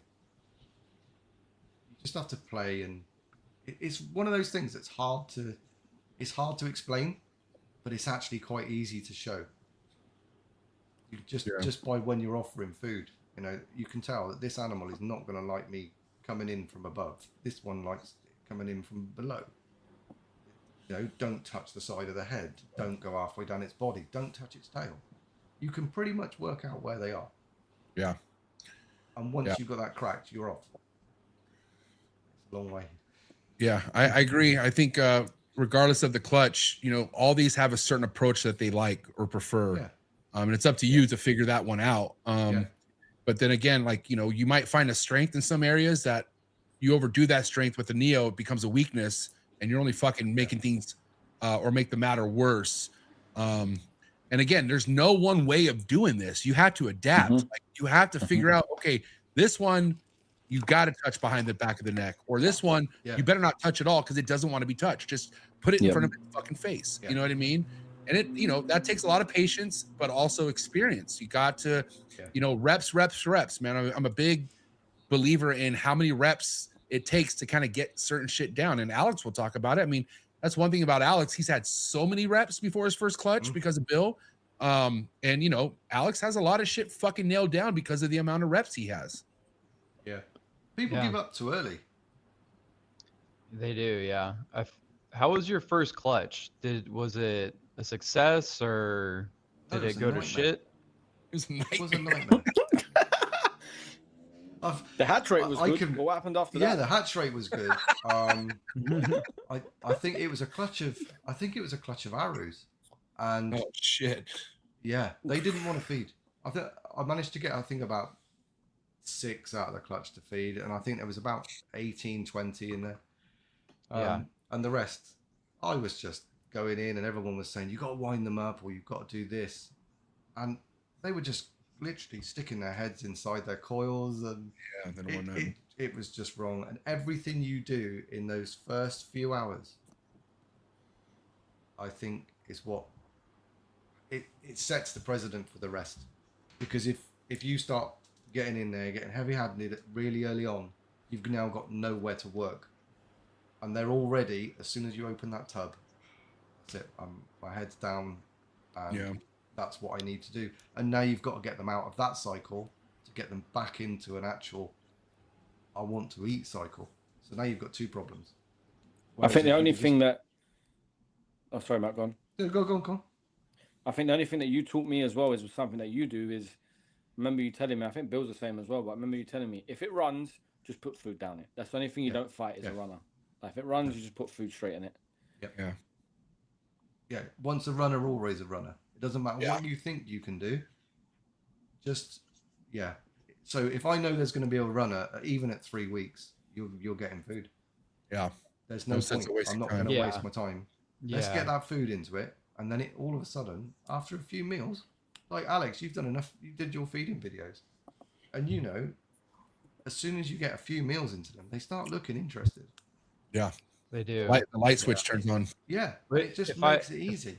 If I have a runner, I won't even try to feed it regularly for a month. I'll just assist feed it for a month to even 6 weeks, and then try again after that, because you're just wasting your time. You're stressing yourself out. You're stressing the animal out. There's no point to it. Yeah, I agree. I must admit, I've gone down the road now of if I'm assist feeding, you know, I will use multi-pinks. I don't use mouse pinks anymore. You've done gizzards for a while. So yes, I'm not doing. Yeah, I did gizzards. Obviously, none of us do gizzards anymore. But yeah, that was really strange because when we started, you came back and said you need to try this. It was like, you know, every time he's been away, he comes back and we're going to have a conversation about all the new things that Sal's found. Well, you know, Malc, you got to come this September. Yeah, Malcolm, fucking buy my plane ticket. Sal, what the fuck, dude? I've been trying. I can't work 364 days a year. Like, I've tried. For my problem is I'm basically off work from the middle of July till the end of August. So then you're back at it. And then I'm straight back in at the 1st of September. I can't take the time off. Yeah. And you all do your shows at some, you know, inconvenient times. Yeah. One of these years you're gonna have to come fly down. Or at least come to a trap fest since this fucker won't come. Maybe you could come now. Yeah. I did ask him if he was actually gonna go. Yeah, what do you say? Oh yeah, mate, I'm gonna go this year. I had the You've been talking to him too much. 2027 is Trap Fest year. Even though he said this 2025, he said this 2025. Ask Alex. Yeah, exactly. Yeah, he did, and I think 24 too. He's like, I already got the time off work. Yeah, and here we go. Do fucking crickets come May. I'm like, here he goes, catching strays again. But 2027, 2027 is. You've got him over with you for in a couple of months then. Yeah, I know. Yeah. Good luck, Alex. At least he's not staying with Alex. Alex could fucking at least have his house. Wait, I thought you had an Airbnb. I thought you got an Airbnb. He's staying with you, MJ. No, definitely not. I stay with Bill. I avoid all that shit. I'm good. He's getting an Airbnb for like 5 days around the party so that people can stay at my house, people can stay at his Airbnb, so spread around a little bit more. But he's staying with me most of the time. There you go. Yeah. Sal, does he cook? No, he brings Tim Tam. Cooking. Yeah. He wants to. It's funny because, you know, like everywhere here in Texas is like big portion fried stuff. And after maybe like 5 days of that, he's like, can we have something else? Can we have like, I don't know, chicken or rice or something? Can I cook some fresh food? Yeah. And I'm like, can we go to Bucky's? Yeah. Yeah, I guess so. So Alex thought he was slick. We were on the phone the other day, and it was about 9 a.m. my time, about 11 a.m. his time. And I noticed he put me on mute or on hold. And I'm like, what is this guy ordering? Is he ordering food? And I'm like, hey, and I, you know, I heard the bag crumble as she handed it to him. I'm like, dude, where you at? And he's like, have you ever had Popeye's fucking chicken? It was Jollibee's. It was not Popeye's. He's like, have you ever had Jollibee's? I'm like, the fried fucking Asian food that you can. He's like, dude, you got to try it. I'm like, it's 11 a.m. your time, dude. Why are you getting fried anything at 11 a.m.?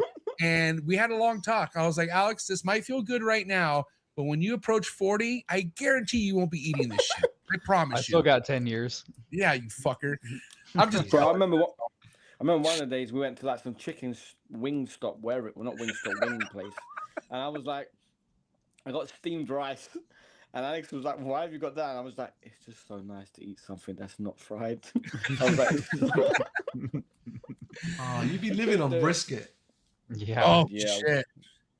I mean, it's true, bro. after a few days of Texas food, you're just so over it because it's so fucking heavy. It is a lot sometimes. Yeah, and it doesn't help when my last 2 days is just fucking overly loaded with Whataburger, dude. And because I know I'm like, I better get this out of the way now because when I get home, I'm gonna want to be motivated to eat some Whole Foods at the house. And so I have my little routine with Whataburger, and it's usually I'm at the point of hating myself before I'm leaving Texas. Yeah, your food size portions over there are just immense. I remember being in Boston the first time I ever went to Boston, and I wasn't feeling the best, and I ended up with this Caesar salad. You could fit it in a flipping suitcase. It was just. I was like, I didn't bring 30 rabbits with me, you know, because. Well, I had half the flipping like a whole chicken, and it's just. I'm done. I was done before I even started eating it. It was just massive. Yeah. And, you know, I have this thing with fucking Tex-Mex only because when I first started going to Texas, Bill would tell me, oh, MJ, I got this Mexican spot. You're going to love it. And I pull up and clearly there's Tex-Mex on the sign. And I look at the menu and it's all fried chicken tenders in a taco. And I'm like, no, this is not Mexican food, buddy. And he's like, oh, you're going to love it. Trust me. Oh, dude, I was so nauseous after trying to eat fried chicken in a taco. With covered in pico, okay, like nothing but tomato, onions, and cilantro all over this fried chicken with goddamn mayonnaise in it or whatever the fuck they put in it. I don't know. Sounds quite nice. We got the chicken and waffles tacos here. They're fire. No comment, pal. Barbecue is fire at Texas. I'll tell you that much. Absolutely. Yeah. Do you guys still have Dunkin' Donuts over there? Yeah. Yes. Yeah, 100%. Oh Yeah. man. Yeah. That's terrible. Yeah. Donuts. I mean, I used to be a fucking huge donut guy. Did you ever heard of Krispy Kreme donuts? Did you guys know what that is? Yeah, we've got them. Here. Yeah. Don't give me a box of Krispy Kremes because I will fucking demolish it, and then I'll hate myself for 2 days afterwards. But yeah, I would say donuts and chocolate chip cookies are my fucking weakness. I don't, you know, especially like a big homemade chocolate chip cookie that's soft in the middle.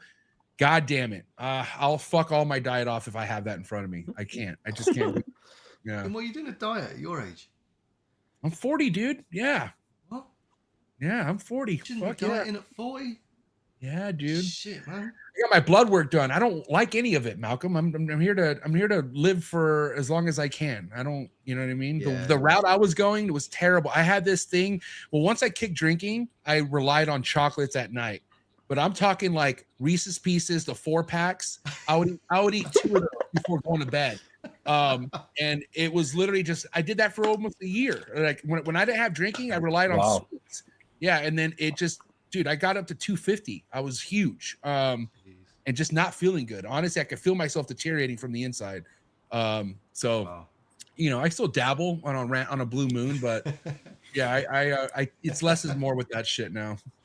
It's unfortunate, but okay. I got a question for you though, Malcolm. You know, obviously we talk a lot on this Tuesday episode about prolapses and like the point of establishment where things could go wrong. What's your experiences with prolapses?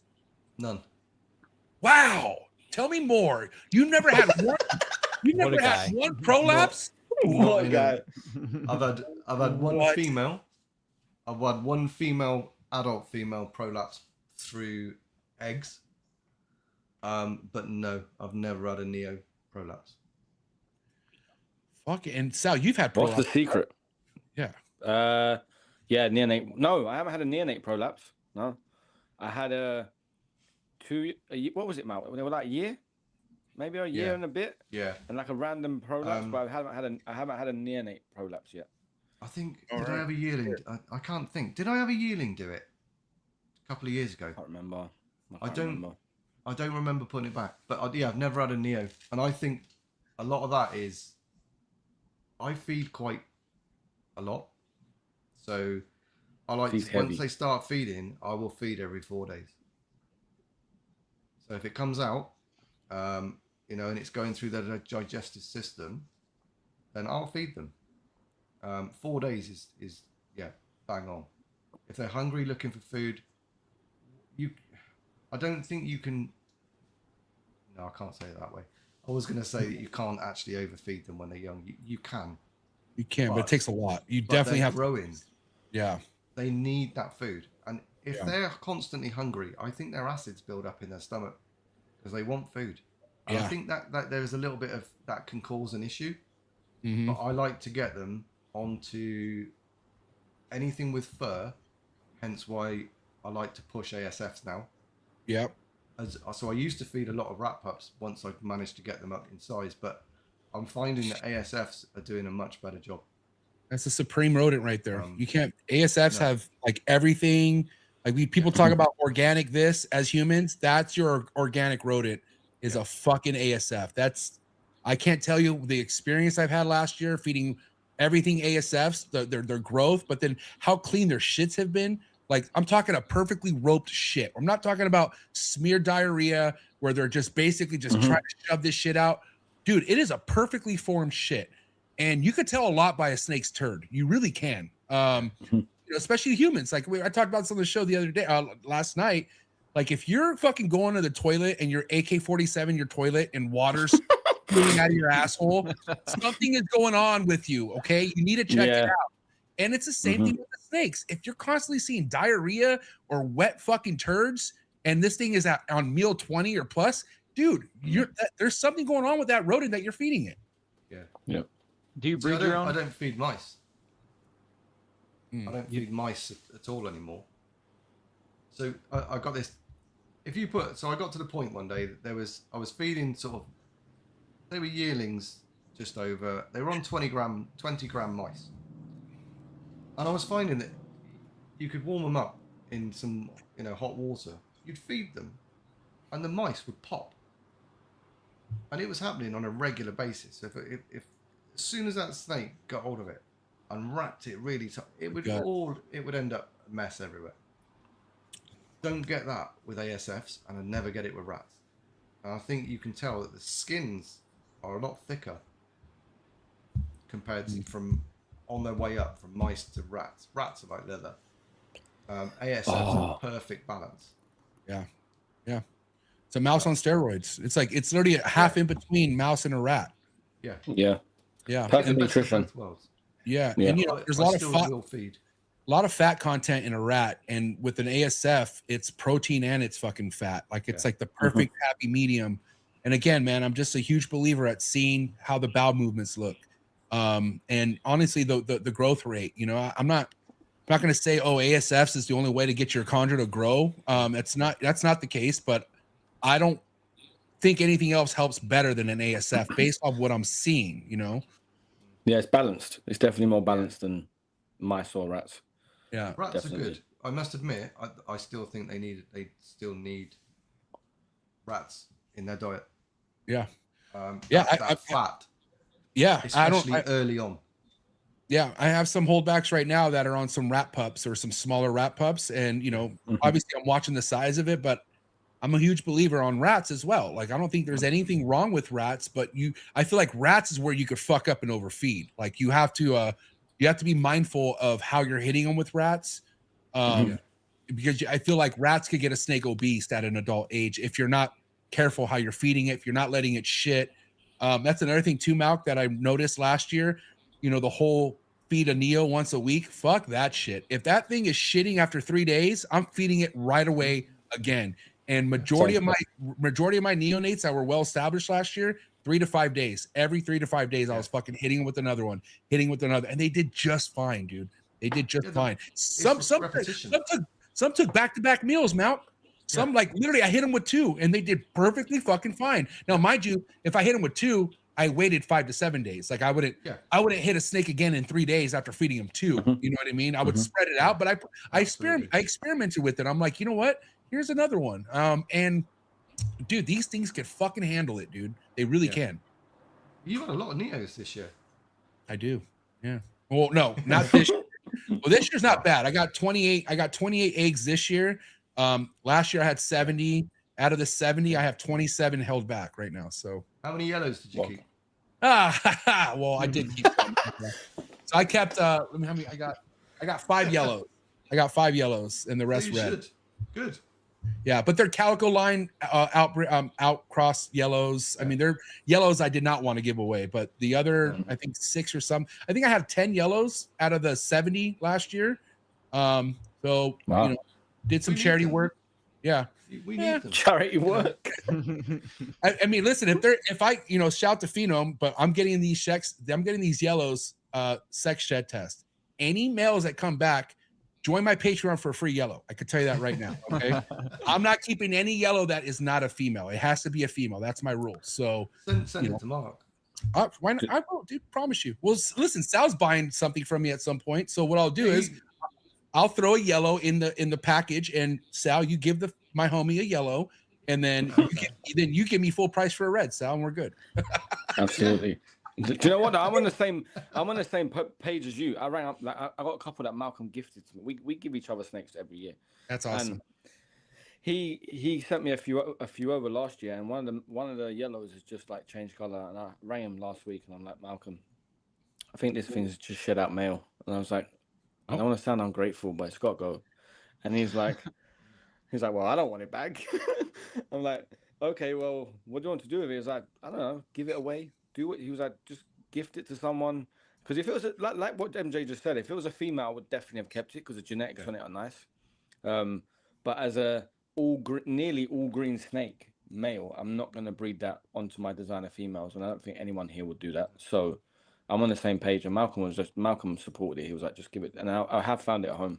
A girl at work wants her first green tree snake for pet.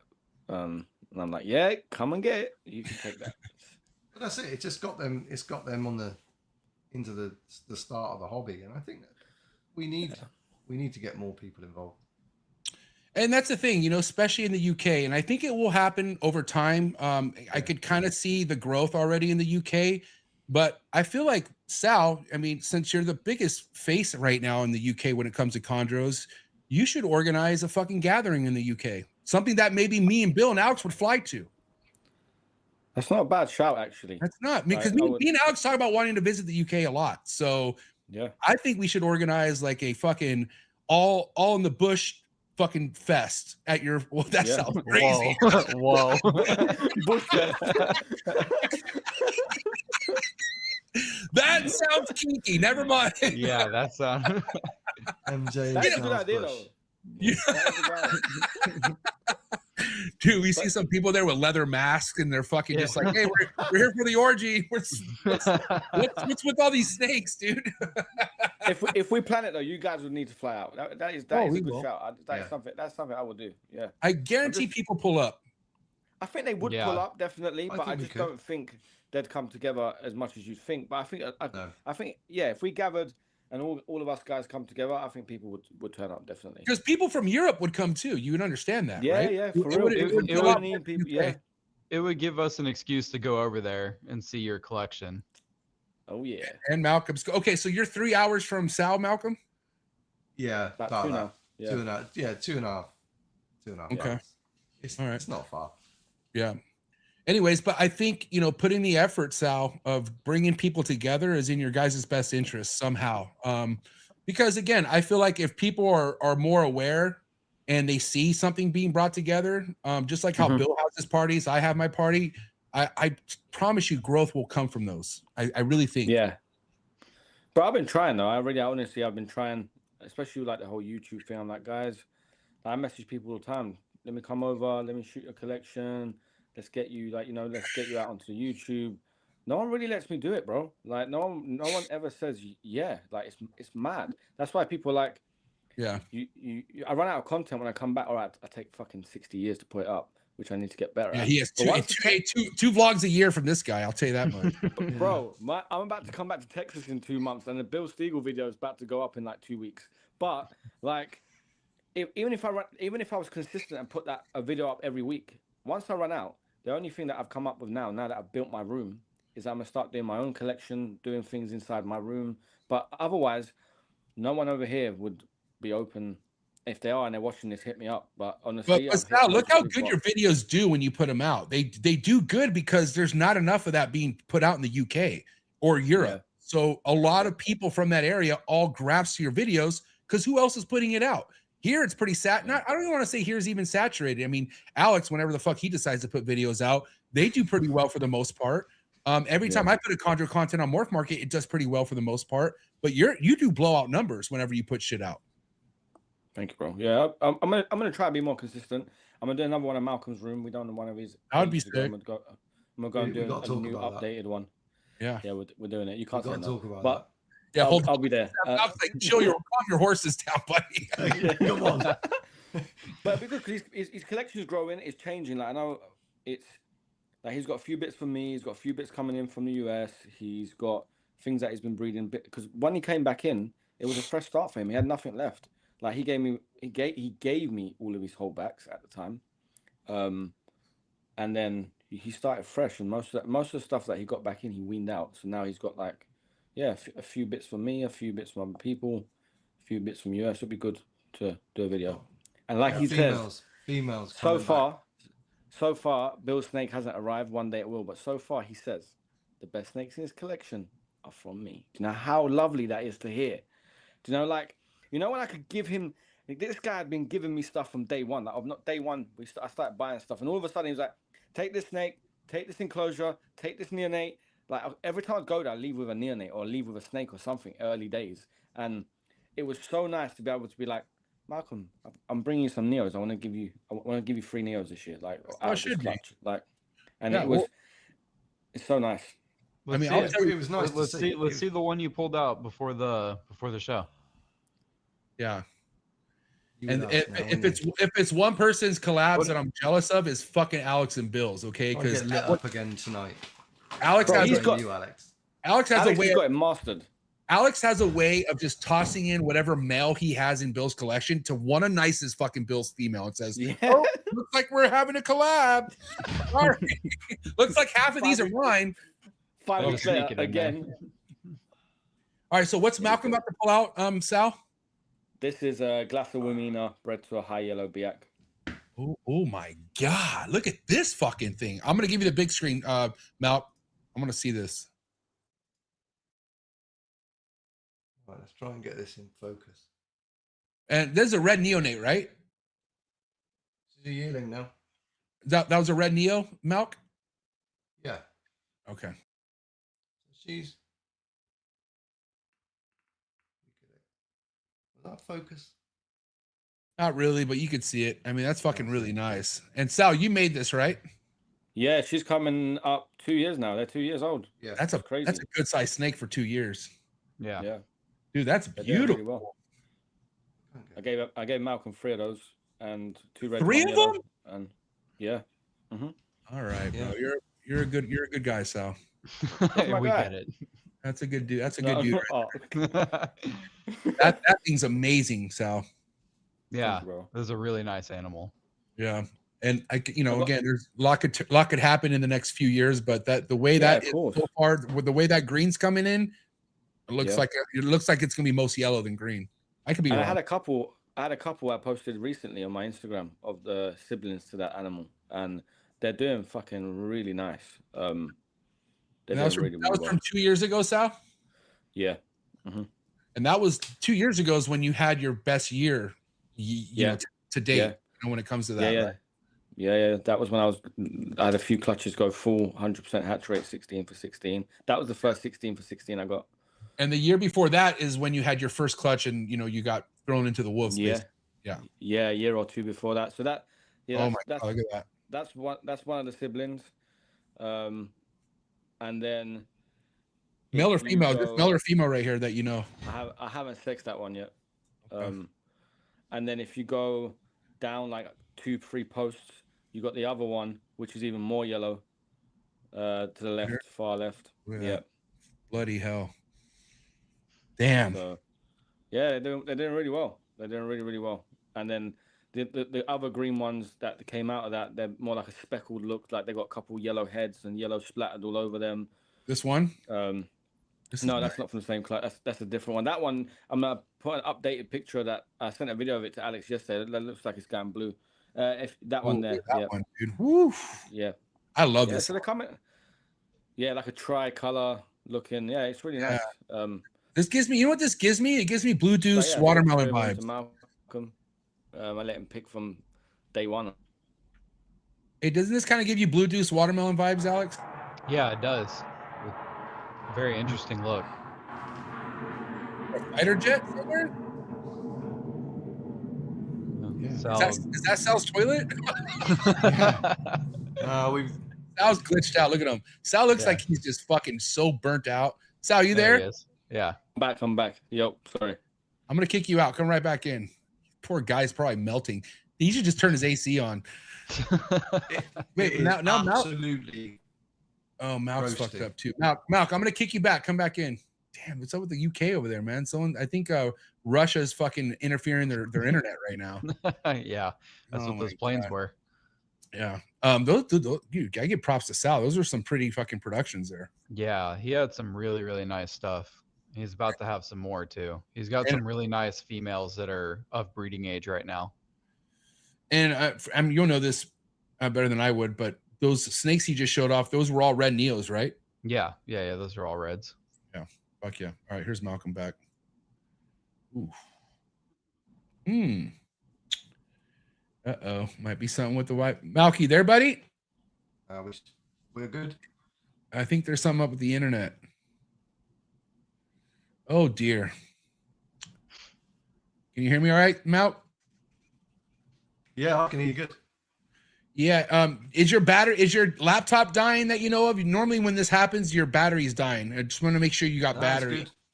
Okay. I don't know why No, there's it's all a bit good. of a glitch. And then Sal's fucking nowhere to be seen. Oh boy. There's Sal. Yo, hello. Oh my God. There's some sort of Yeah, I think we're interference all with the going. Wi-Fi. I know, right? What's going on in the UK? Yeah, I don't know what's happening. It's because we've been Sal, having rooms out here. all right. Can you guys hear us okay? Yeah, good. Okay, cool. Yeah, I can All right, hear you we'll- guys. Can you hear me? Yeah. It's Yeah. just a little glitchy, but whatever. As long as you could hear us, that's fine. Yeah.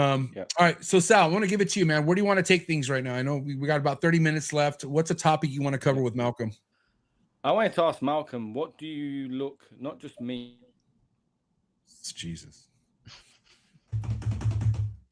Marshall, what's the problem? I think it's his AC. I'm not gonna lie. He's gone. He's gone. He's melted. He's on Starlink. That's it. Yeah. I don't know what's going on. Try kicking him again. All right. I have a topic for you, Malcolm. So, throughout the years of you keeping chondros in the UK, what's your prediction as far as the growth in the community? Can you hear me? Oh boy. Just you and me, Alex. Oh shit. Oh, you can't hear MJ? No, I can now. Oh, can you hear me? Okay. Yeah, so you're back. Okay. All right, cool. I was going to ask you, what's your prediction on the growth of the chondro community in the UK in the next few years? Do you think it will eventually get a lot bigger than what it is? Yeah, it will. It's going to be slow. It would be a lot faster if Sal put some more content out on a regular basis. That would help.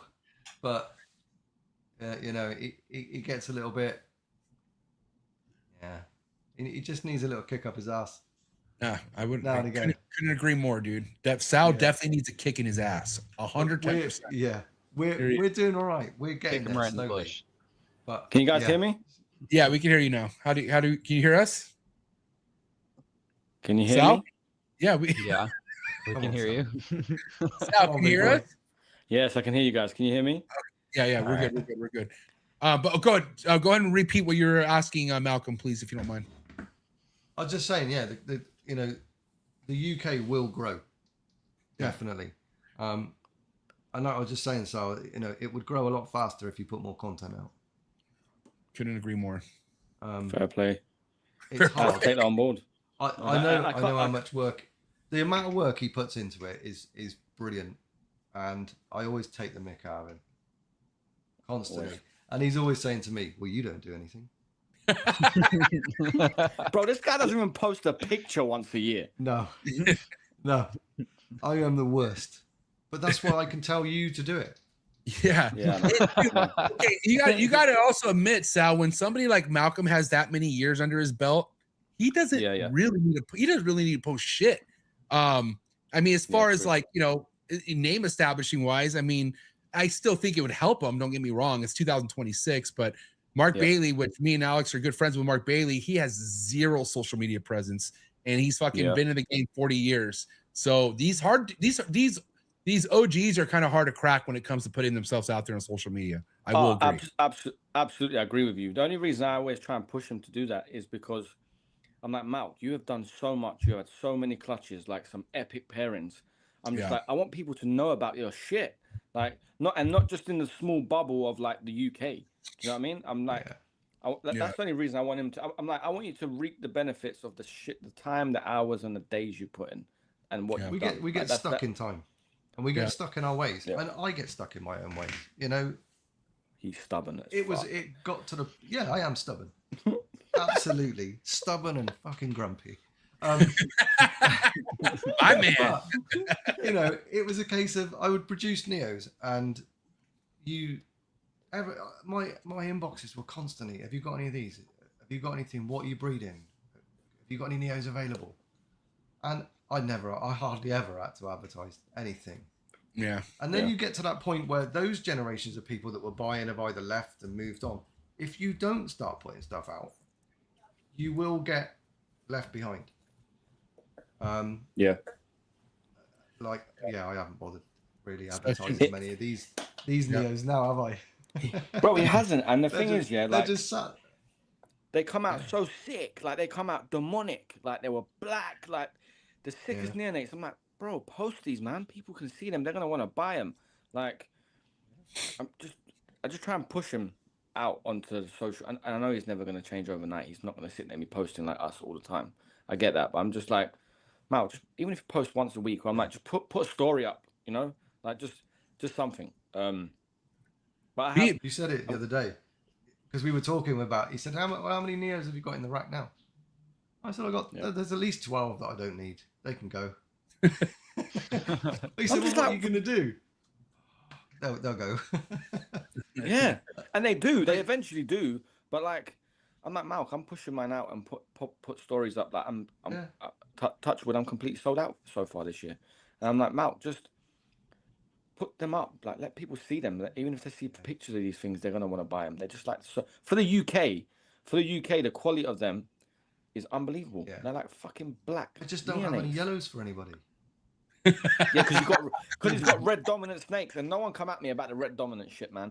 Fucking start a war with that one. We've got it. Sal put an awesome chart out, which I thought was awesome, and Ryan Young just shit all over it, and I was like, God damn. What did he say? He just it was just because I think I use a different picture. Red. Yeah, use a certain red for like, which kind of like, again, that I love that red. It's my cup of tea red. But and to Sal's point, normally reds like that are red dominant, but it also shows like your red has to look like this in order for it to be a red dominant. Ryan's just saying how it is, right? But then Ryan was just like, you red dominant people, like, it kind of went off on a tangent. You're just making the reds look better because it's dark. I've got a lot of time for that, man. Everything he says, I just love it. It's brilliant. Absolutely brilliant. Ryan's a good guy, man, and he's one of the goats. Let's be honest. Yeah, and I get it. Yeah, like the only reason I put the different color red for the red dominant was just to visually like have a difference for people that are new to the game. Do you know what I mean? Yeah. But yeah, Malcolm's sitting there with his fucking red dominant male that just like fucking throws reds out, but like dark reds, no matter what he fucking pairs it to. And it's sick. It is a sick, and it comes from like some European melanistic line from I forgot the guy's name. Something Wolfgang Buchhorn, yeah.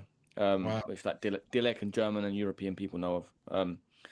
But my question, sorry, I was saying before, you know, the storm hit and my internet was a train wreck. We know what we look for as newbies for a mentor, right? Like Alex found Bill, he knew way Bill. I met Malc after once or twice. I was like, this guy is the guy to like lead me, right? Take me out of the equation, but when someone approaches you, what do you look for in someone for you to think? Because a few people have done it, and you've mentored a few people over the many years. What's the characteristics that makes you go, do you know what? I'm going to help this guy out, like long term. Like, what do you look for in people? Someone that makes the effort. Someone that will ask a question, but they will also come back with and say, do you think it could be because of this or this? not just ask me the question. Come back with what you think the problem is, or the you know, the amount of times that I've said to you, you know, you've come to me and said, well, this isn't feeding, or that's not doing this, and I've said to you, so what is it doing? And all I do is just sit there and say to you, so what is that telling you? Yeah. You think about it, and I'm not there to. The only thing I'm there for was to tell you how many mistakes I've made, and for you not to make any of the mistakes I did, because you know, there was no need to make those mistakes. I've done them, so let's make fresh mistakes together, and then we both learn. You know, I can't cover every mistake, and that's how. And we do butt heads. There was many times, like in the beginning, I used to listen, and I think like I used to then challenge Malcolm, right? And I see his smirk on his face, and he'd like, it's like he'd love it. Like I'm challenging him with something, or like coming out with a new idea or a theory or something, or like, I think the moment that I knew I was doing better in my skills was Malcolm last year or the year before when he was doing gizzard, right? He was assist feeding a lot. And I was like, I'm going to come up and see you, Malc. And he was all right, well, I'm going to get some gizzard out and we can assist feed all together. And we started one end each, and I was just like rocketing through these neos, like just assisting them. And he just sat back and he was just like smirking, nodding his head. And he was like, you're done. He was like, you don't need me no more. And then, do you know how nice it was just to like someone to say like, you're doing well after years of listening, after years of being like advised, for someone that you look up to so much to turn around and say that to you. That was like such a fulfilling feeling. Do you know what I mean? Yeah. And yeah. But then I look at you now.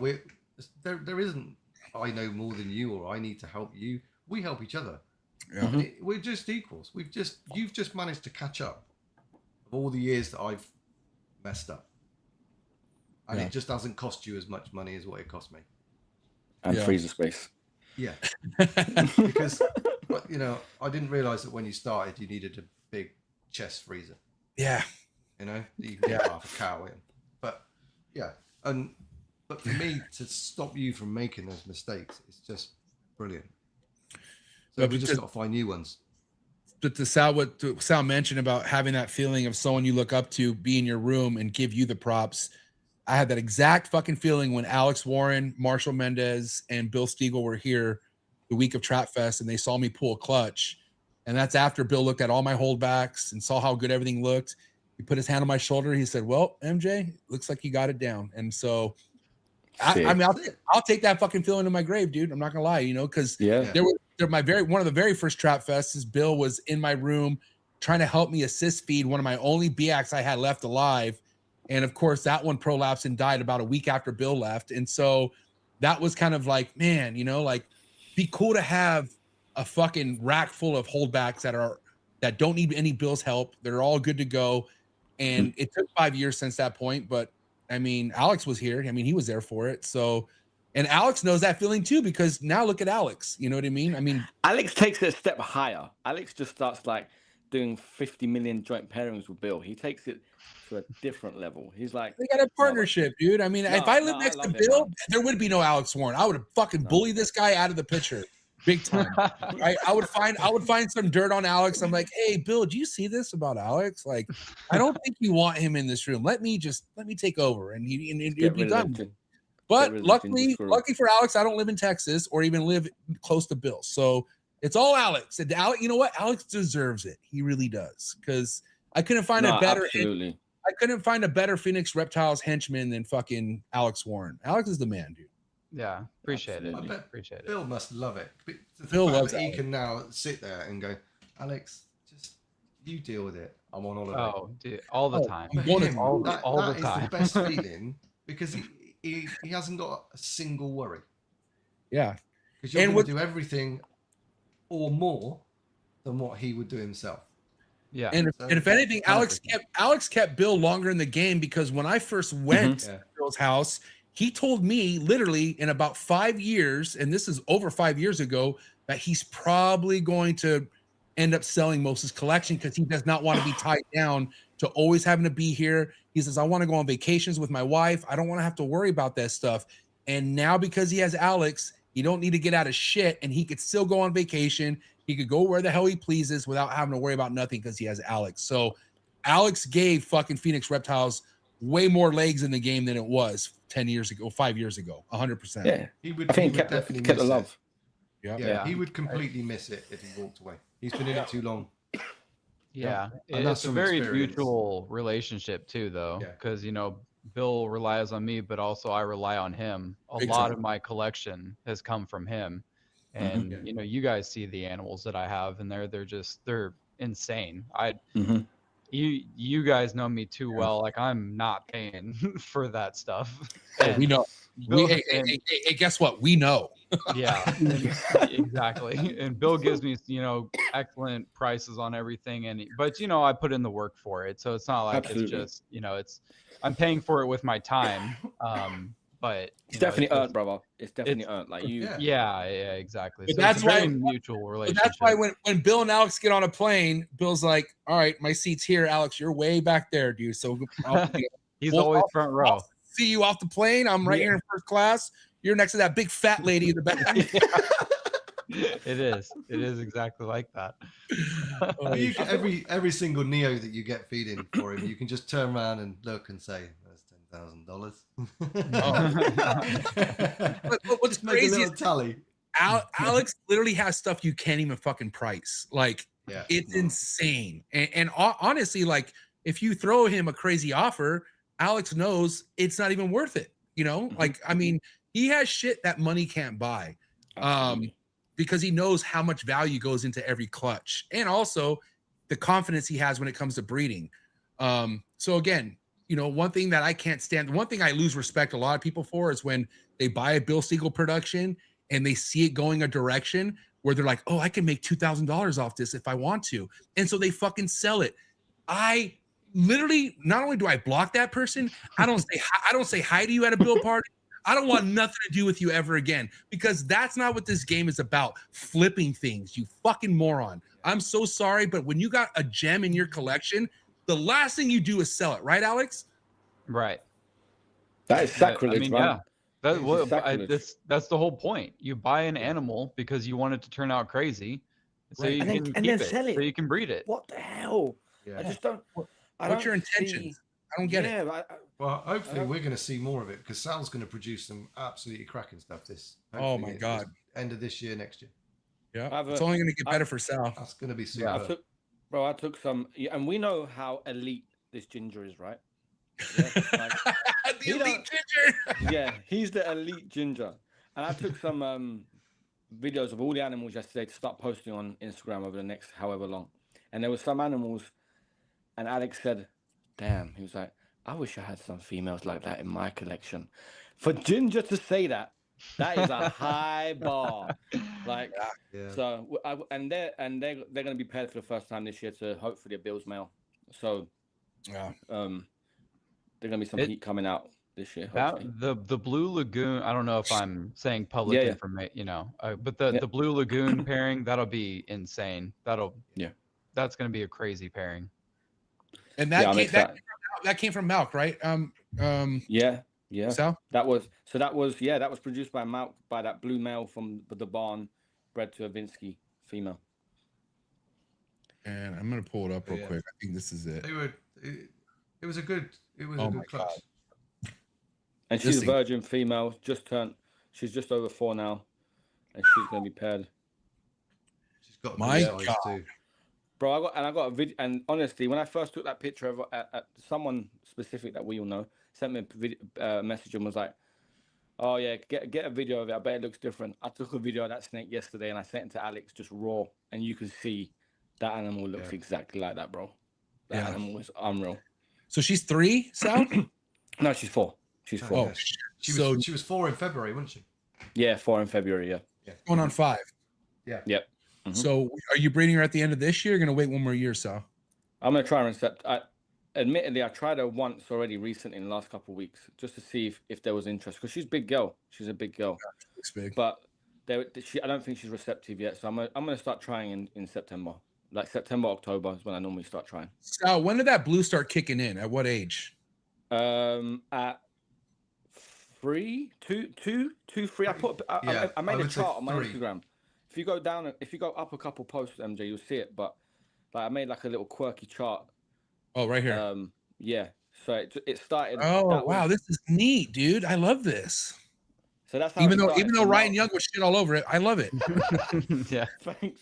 But so that 4th picture, there was blue on that animal. It's very small. You can see the large image somewhere below if you wanted to, but there was blue coming in, and that was about 18 months ago because that was taken by an Australian guy, like Paul, that came over to visit me. I took that photo then about 18 months ago. So that's how much it's changed in 18 months. And it doesn't, I'm not going to say it's a basic cherry red, but it's not like a crazy dark red. No, it red. wasn't a dark. No, not like and she's the pick of the clutch. So that's how me and Malcolm met, is over that Neo. And for me, that's why I was so para. I was still just about getting into designers. That was the most I'd ever spent on a snake. And that's when I went and fed, when he said, come feed it if you want to come and feed it. But then I remember getting there and Malcolm had black. One of them was jet black. And that was one he was letting go of. You want a dark one. I was like, yeah, it's still like darkish, but it's not really. It's like a cherry red maroon kind of baby. But I was still happy with it. And that's the pick of the clutch. The other ones have got hues of blue, but she's the only one to turn true blue out of the whole clutch. I think you're onto something with a chart like this, Sal, because as a buyer, I would love to see this for the parents. Like if I was somebody who was sold a neonate, and if you showed me the parents' transitions like this, dude, I think nobody does this. Nobody gives, like in the box, like how there's a lineage chart, you don't see a transformation chart like this. And all it does is give you credibility to the pairing. So, and it also gives people an idea, like, okay, the possibilities. Obviously, this is no guaranteed. It's all, different case by case scenarios, but it still gives you a good idea. Like it lets you know, like, not only do the reddest, not only do the blackest maroon Neos go crazy, it can happen to something just like this. You know what I mean? Yeah. And that's all genetics, man. This is good blood right here. This is why that snake is that way, because of the bloodline, plain and simple. Yeah, absolutely. And that's why I want to, I plan, and I've got 2 of those. I've got a sister to her, and she's got a bit of blue on her, but I'm hoping to put him onto both of those girls this year. And because even though the other one hasn't got the phenotype of being completely blue, she's got the good genetics. So I'm hoping something lines up. And that's the pairing that Alex Warren, the elite ginger, was like, bro, you need to send me one of those. Yeah. Well, this elite Mexican wants one too. So how about we? I got you. So you're all going to be picks 2 and 3. Well, yeah, Alex will. Listen, I get it. Alex will come before me. I understand the rotation. Yeah. Oh, great. There you go. Cuts out when he's telling us who's in what. Right when he drop who gets first pick, he goes out. We all know it's Alex. I get it. All right. All right. Well, I'm back. Are you there? Are you there? Back. Yeah, I'm back. Obviously, Malcolm, if they produce, none of those are for sale, ever. But ever, mate. I'm gonna send a couple to Malcolm immediately, and then ship one to you guys, of course. But otherwise, the rest I'm just gonna sit on, bro. He's a good man. I'm just gonna sit on the rest, bro. Sal, I got a yellow for you, buddy. Don't worry. You're yellow. You're in good hands. I got a yellow that's turning brown right now. You're in good hands. This is a good thing between us, though, isn't it? Because if you send some here, and then all of a sudden you think, I need that for breeding, I'm going to send it straight back. Yeah. Or we're going to send a male up here and just that and breed. Yeah. That's what I've always said. I'm like, I'm going to chuck you a few. I'm going to chuck you a few of those, and if it turns out crazy and I need it, and I've got a crazy male to match it or a female, he'll ship it straight back to me. I'll ship it straight back to him. We'll make it work. Yeah. Teamwork. Yeah, teamwork makes the dream work. Alex, let's wrap things up. Let's get a wrap up question or topic for Malcolm. Ooh, okay. So if you're not working too heavily with green trees right now, what are you working with?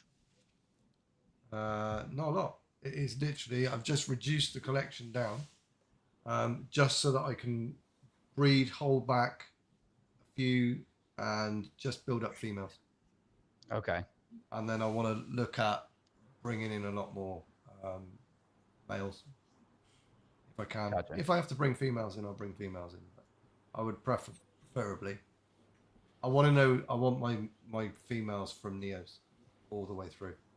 Because he had a sick enclosure. He had like a big enclosure. He had 2 blue tree monitors not too long ago. Nice. And it was taking up like the whole back wall behind him. And that's when he was like, you know what, I'm just going to concentrate on, because he had those. He had a pair of Fiji iguanas. He had like quite a bit, and it was taking, and these are all big enclosures. And then he was like, yeah, I'm just going to lock in and just go back on the chondros again. So much work. Just start from the beginning. Yeah. Don't make the mistakes that I did. At least I can make the collection exactly how I want it from the beginning. Yeah. Alex, okay, how much better is my room with no tree monitors, no fucking scrubs? Like, you come in this room and don't you feel like it's a little bit more organized now? Yeah, it's way more organized. I mean, it's like it's literally half green trees, half emeralds, and then a little bit of ball pythons. But you don't have to go there, but it's fine. Yeah. Yeah, it's great. It's awesome. It's an awesome room, honestly, and every cage is like perfect. You know, dude, those emerald cages, those things are insane, dude. Like, they're in massive. What are those? 3 foot by 3 foot? No, 4 foot tall, 2 feet deep, and 4 foot across. Yeah. So I mean, like, they're big animals, and they're connected. There's a transport fucking hold, like there's a latch where they could go. Like, once I want a pair, they could just go whichever side they want. So it's basically 8 feet in length at a certain point. Yeah, I mean, and they got the Rondo perches and everything, and dude, it's just, if you want to do this, that's like how you would want to do it. It's like the perfect like layout for an emerald. It's awesome. But you say emeralds. I know we're getting close to the end, but you say emeralds. But the guy that Malcolm mentioned that he started with in early days, a couple years back, I was talking about I want to get a couple emeralds just for fun, and Malcolm was like, I'll take you to his house, which is literally like 5 minutes away from Malcolm's. I walk into this guy's house. I look, there is emeralds everywhere. Damn. I'm like, what? I'm like, Malcolm, get me a video of this guy's house for YouTube. And he's like, nope. He was like, he doesn't let people in. No one knows about him. He's super down low, bro. When I tell you, the whole room is full of emeralds, and I was just like, whoa. He's worse than me. Yeah, but okay, correct me if I'm wrong, but that's kind of the thing in UK. They're very private. Like, a lot of people don't want others to see what's in their house. Yep. Okay. So I'm the same. I am the same, right? People ask me to come and see my collection all the time, right? Yeah. And I get it, right? But I'm very pick and choosy. I have let minimal people around. If you're buying a Neo and I trust you, fair enough. But I'm like, I don't even know you. And I get it. When I ask people, they probably feel the same. But just I am quite private with like letting you into my space. Like, you couldn't get into my house if you tried anyway, because the 3 dogs would kill you. But it's like, honest, like, Biggie would kill you. You gotta watch out for Coco. She's a little killer. The little one. But so it's not that I'm worried about. I'm just like, I don't know you at all. I've never, like, I haven't even seen you on the scene. I don't want just random people just rocking up to my house. Maybe I need to be more trusting. Yeah, but I agree. No, I think you're in the right space over here. Yeah. All right, what do you got for him, Sal? Wrap up question or topic for Malcolm. Malcolm, what is even though I know slightly, what does the future hold in your forget females, males? What haven't you got or haven't had that you want to get in next? What do you want to work with? I'd like. There's a lot. Two. You can't pick 2 or 3. You can't give the whole encyclopedia. Dude, there's got to be something for, obviously, one from Bill, but I want some calico stuff. Yeah. It's hard to get though, man. Yeah, I want some really nice. I got some 3%ers, dude. Let me know. Hey, I got some 4.75s. Oh, fucker. Why do you have to outdo me for, dude? God damn it. I can do it. Come on, I'll send you a yellow, you send me one. All right, we can do that. Shit. Yeah, no, I'd love to. That's where I'd like to be. Yeah. That's you can't go wrong with the Calico line shit, man. It's out there and it's bomb, Yeah. So my question for you, Malc, and then we'll wrap it up. Obviously in the States, sex shed testing is huge. How do you feel like that's going to change the green tree python game now that you could turn in a shed test, first shed, and determine the sex right off the bat? How do you think that's going to change things? I think from the breeding side of things, it's going to be absolutely amazing. Yeah. It may cause it. it may cause prices to fluctuate a little bit. Right. When you start getting some of the less phenotype animals that you're looking for that are males, Yellow males. there's going to be a little bit of the market that's going to say, I don't really want them. Yeah.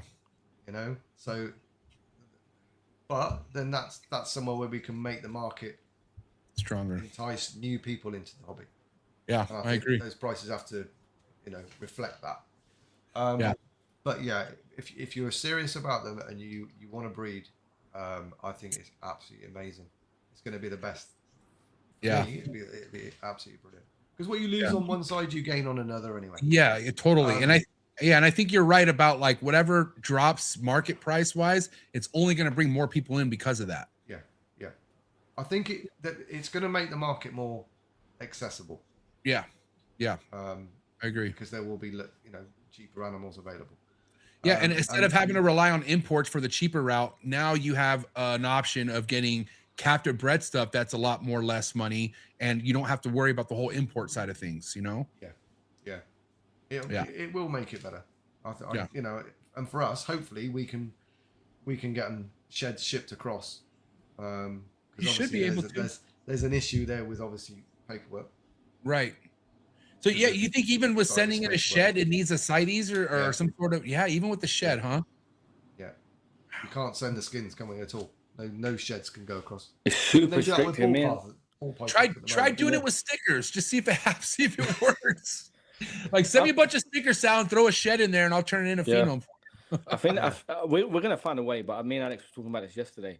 Like it's gonna be quite difficult for us to just get like a boatload of sheds, a whole clutch of sheds over to you guys to test. I'm definitely gonna dig into it, and I'm gonna call the people that need to through work we do import export every day at work for animals, of course. But I'm gonna call them and see what we need and how we can get around it. I could get you in touch with the Phenome guys too if that will help you also. Yeah, absolutely, that'd be amazing. They might know of some ways because I know they're clearly trying to tap into Europe and UK and other places around the world. I think even Australia they're trying to figure things out. But again, it's going to be tough trying to see what the fucking rules are and whatnot. So we'll see. Yeah, absolutely. Awesome. Well, fucking hey, Malcolm, this was a great episode, man. Gonna need you back for sure. I think we need you on a show with me and Bill and Marshall. That'd be sick as shit. That'd be sick. Yeah, dude. But where can people where can people hit you up? Yeah, here's your Instagram. But if anyone wants to reach out for any reason, Malcolm, where's the best place for that? So the best place, to be honest, is my Instagram because I actually take notice of that. I normally look at my messages, messages on Messenger and stuff, on Fierce Worms. Normally when Sal says, "Have you checked your messages today?" So yeah, ping him over on Instagram because I will see him. Okay. I am the PA. He is, yeah. I need it. Okay, cool. I'll put I'll put Malcolm's link to his Instagram in the description below. And looking to have you back someday, Malcolm. Thank you so much for your time. But give it up. It's a wrap for Malc, ladies and gentlemen. Thanks, gents. Much appreciated to have me on. Pleasure, Malcolm. Thank you so much. Thank you for your time, buddy. Cheers, guys. Bye, Malc. Bye, mate. Damn, he's way cooler than you, Sal. Like fucking way cooler. Way cooler. I love that guy, man. Honestly, I love that guy. He's my dog. And mind you, you're really cool, Sal. So don't take that away. Like you're cool too. But Malcolm is fucking cool as shit. Big Brown Breakdown. Big Brown Breakdown. That name ain't going anywhere. That's until we find a cooler name. That name is here to stay. Just so you know. No, that's it. That's the one. No, but really, dude, great episode.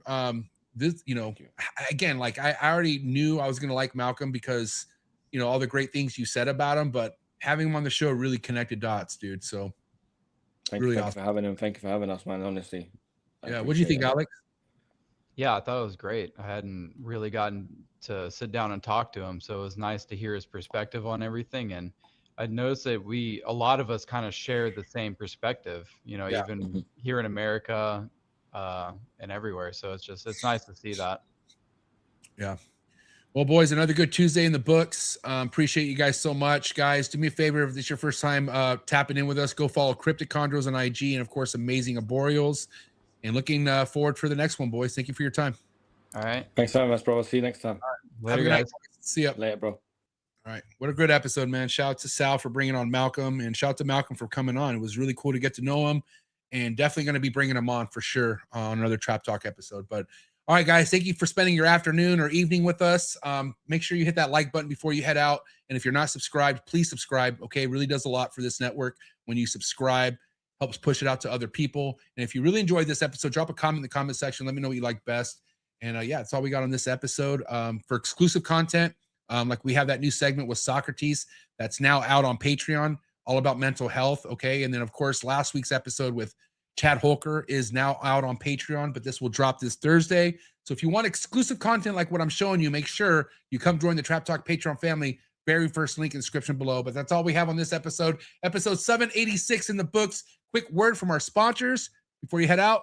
Thank you so much for all the support, and I'll see you at the top. Sorry for the interruption, folks, but a quick word from our sponsors. Shout out to tonight's sponsor brought to you by ZoomEd. ZoomEd is proud to be supporting the Trap Talk Reptile Network. At ZoomEd, reptiles are our passion. For over 48 years, we've been creating premium foods, supplies, and habitats for reptiles and other exotic animals. We're a company made up of hobbyists that test our products on the hundreds of animals that we care for here every single day. Whether you're an established breeder or a first-time hobbyist picking up your first ball python, ZoomEd has you covered with everything you need to keep your animals happy and healthy. I'm excited to talk about this new product with ZoomEd called the Slither Sense. It is a remote temperature and humidifying monitoring system, which we all know how important temperature and humidity is to your reptile. And for you to have remote access to your temperature and your humidity in your reptile room could really, really be a game changer for the longevity of you keeping reptiles. So guys, make sure you check out that product. Find the link in the description below. Click on it right now. Give me your feedback in the comments below. Let me know how you're liking a brand new ZoomEd product.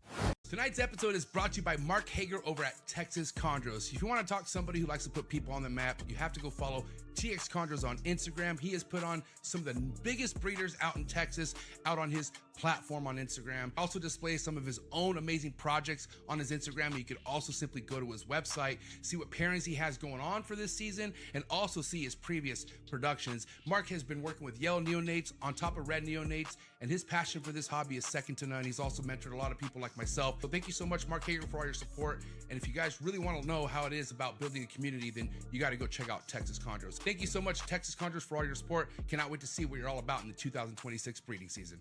Tonight's episode is brought to you by David Brahms from the Reptile Perch. If you have an arboreal species, you definitely want to make sure you are using a David Brahms design perch over at the Reptile Perch. You can get any size perch you want for any size arboreal, anywhere from hatchlings all the way from adults. Everything you see behind me is on a David Brahms design PVC perch. So thank you so much to the Reptile Perch for doing everything that you've been doing with these awesome, affordable perches for people to take advantage of. And you can find David Brahms's website in the description below. Simply go to www.reptileperch.com or just go to Reptile Perch on Instagram. And you can also see many of David's awesome green tree python projects. He's also a highly successful green tree python breeder, been looking up to for the last few years as well. So to have his support really means the world to me. Thank you so much, David Brahms over the Reptile Perch.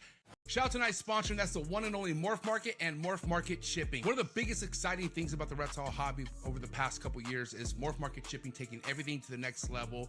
Anything as far as reptile purchasing or selling needs can all be done on MORPH Market's website. So I highly suggest you go check it out, especially if you're in the market of purchasing your first, second, or third, or fourth reptile. You can find a bunch of legitimate breeders on MORPH Market's platforms. They stand very tall on representing the best breeders we have in the hobby. So don't look anywhere else when it comes to looking for your new reptile. Not to mention, if you're looking for aquatics or your next plant, MORPH Market's a spot for you as well. Make sure you head over to morphmarket.com. And the best thing about MORPH Market's platform, you could ship directly from their website with MORPH Market Shipping. MORPH Market Shipping has saved this hobby billions of dollars as a whole. I myself saved thousands with MORPH Market Shipping last year due to their insanely cheap rates. So definitely go take advantage of these rates on top of the amazing customer service that comes along with MORPH Market Shipping. Shout out to Darian and Zach, and shout out to the entire MORPH Market team. So proud to be a part of this team. Thank you so much for MORPH Market Shipping and MORPH Market, and so excited to announce new MORPH Market features that are going to be hitting the reptile hobby real soon, like live sales on MORPH Market. Thank you so much, MORPH Market and MORPH Market Shipping. Shout out to Focus Cube Habitats, the #1 PVC enclosure in the reptile industry. Hands down, everything you guys see behind me are 3x2x2 PVC design enclosures by Steven and Ashley over at Focus Cube Habitats. My entire room at this point, all Focus Cube Habitat enclosures, and that is for a real reason. My reptiles love them. I've had majority of these Focus Cube Habitats behind me for over 6 years now. So guys, if you're looking to expand your reptile room and get yourself some new enclosures, no better place to visit than Focus Cube Habitat. You head over to focuscubehabitats.com and see how many different design enclosures you could choose from. And you can also follow them on Instagram and stay updated with all current new enclosures on their YouTube channel. So thank you so much, Stephen and Ashley over at Focus Cube Habitats. And I think I got new enclosures in the driveway, so I gotta go. Shout out to Focus Cube Habitats, you are the best. Thank you for all the fellow support. Thank you so much for anyone who watches the Trap Talk Reptile Network. Hit that like button. If you hit that subscribe button, hit that notification bell. You'll be notified of every new episode dropping here out of the network 7 days a week. And also by hitting that like button, hitting that subscribe button, it pushes this network out to other new keepers coming into the hobby. So by you doing that, it does more than you think. So thank you so much again for all the support. And if you're not already a subscriber, please hit that subscribe button. We're doing big things over here and we really appreciate it.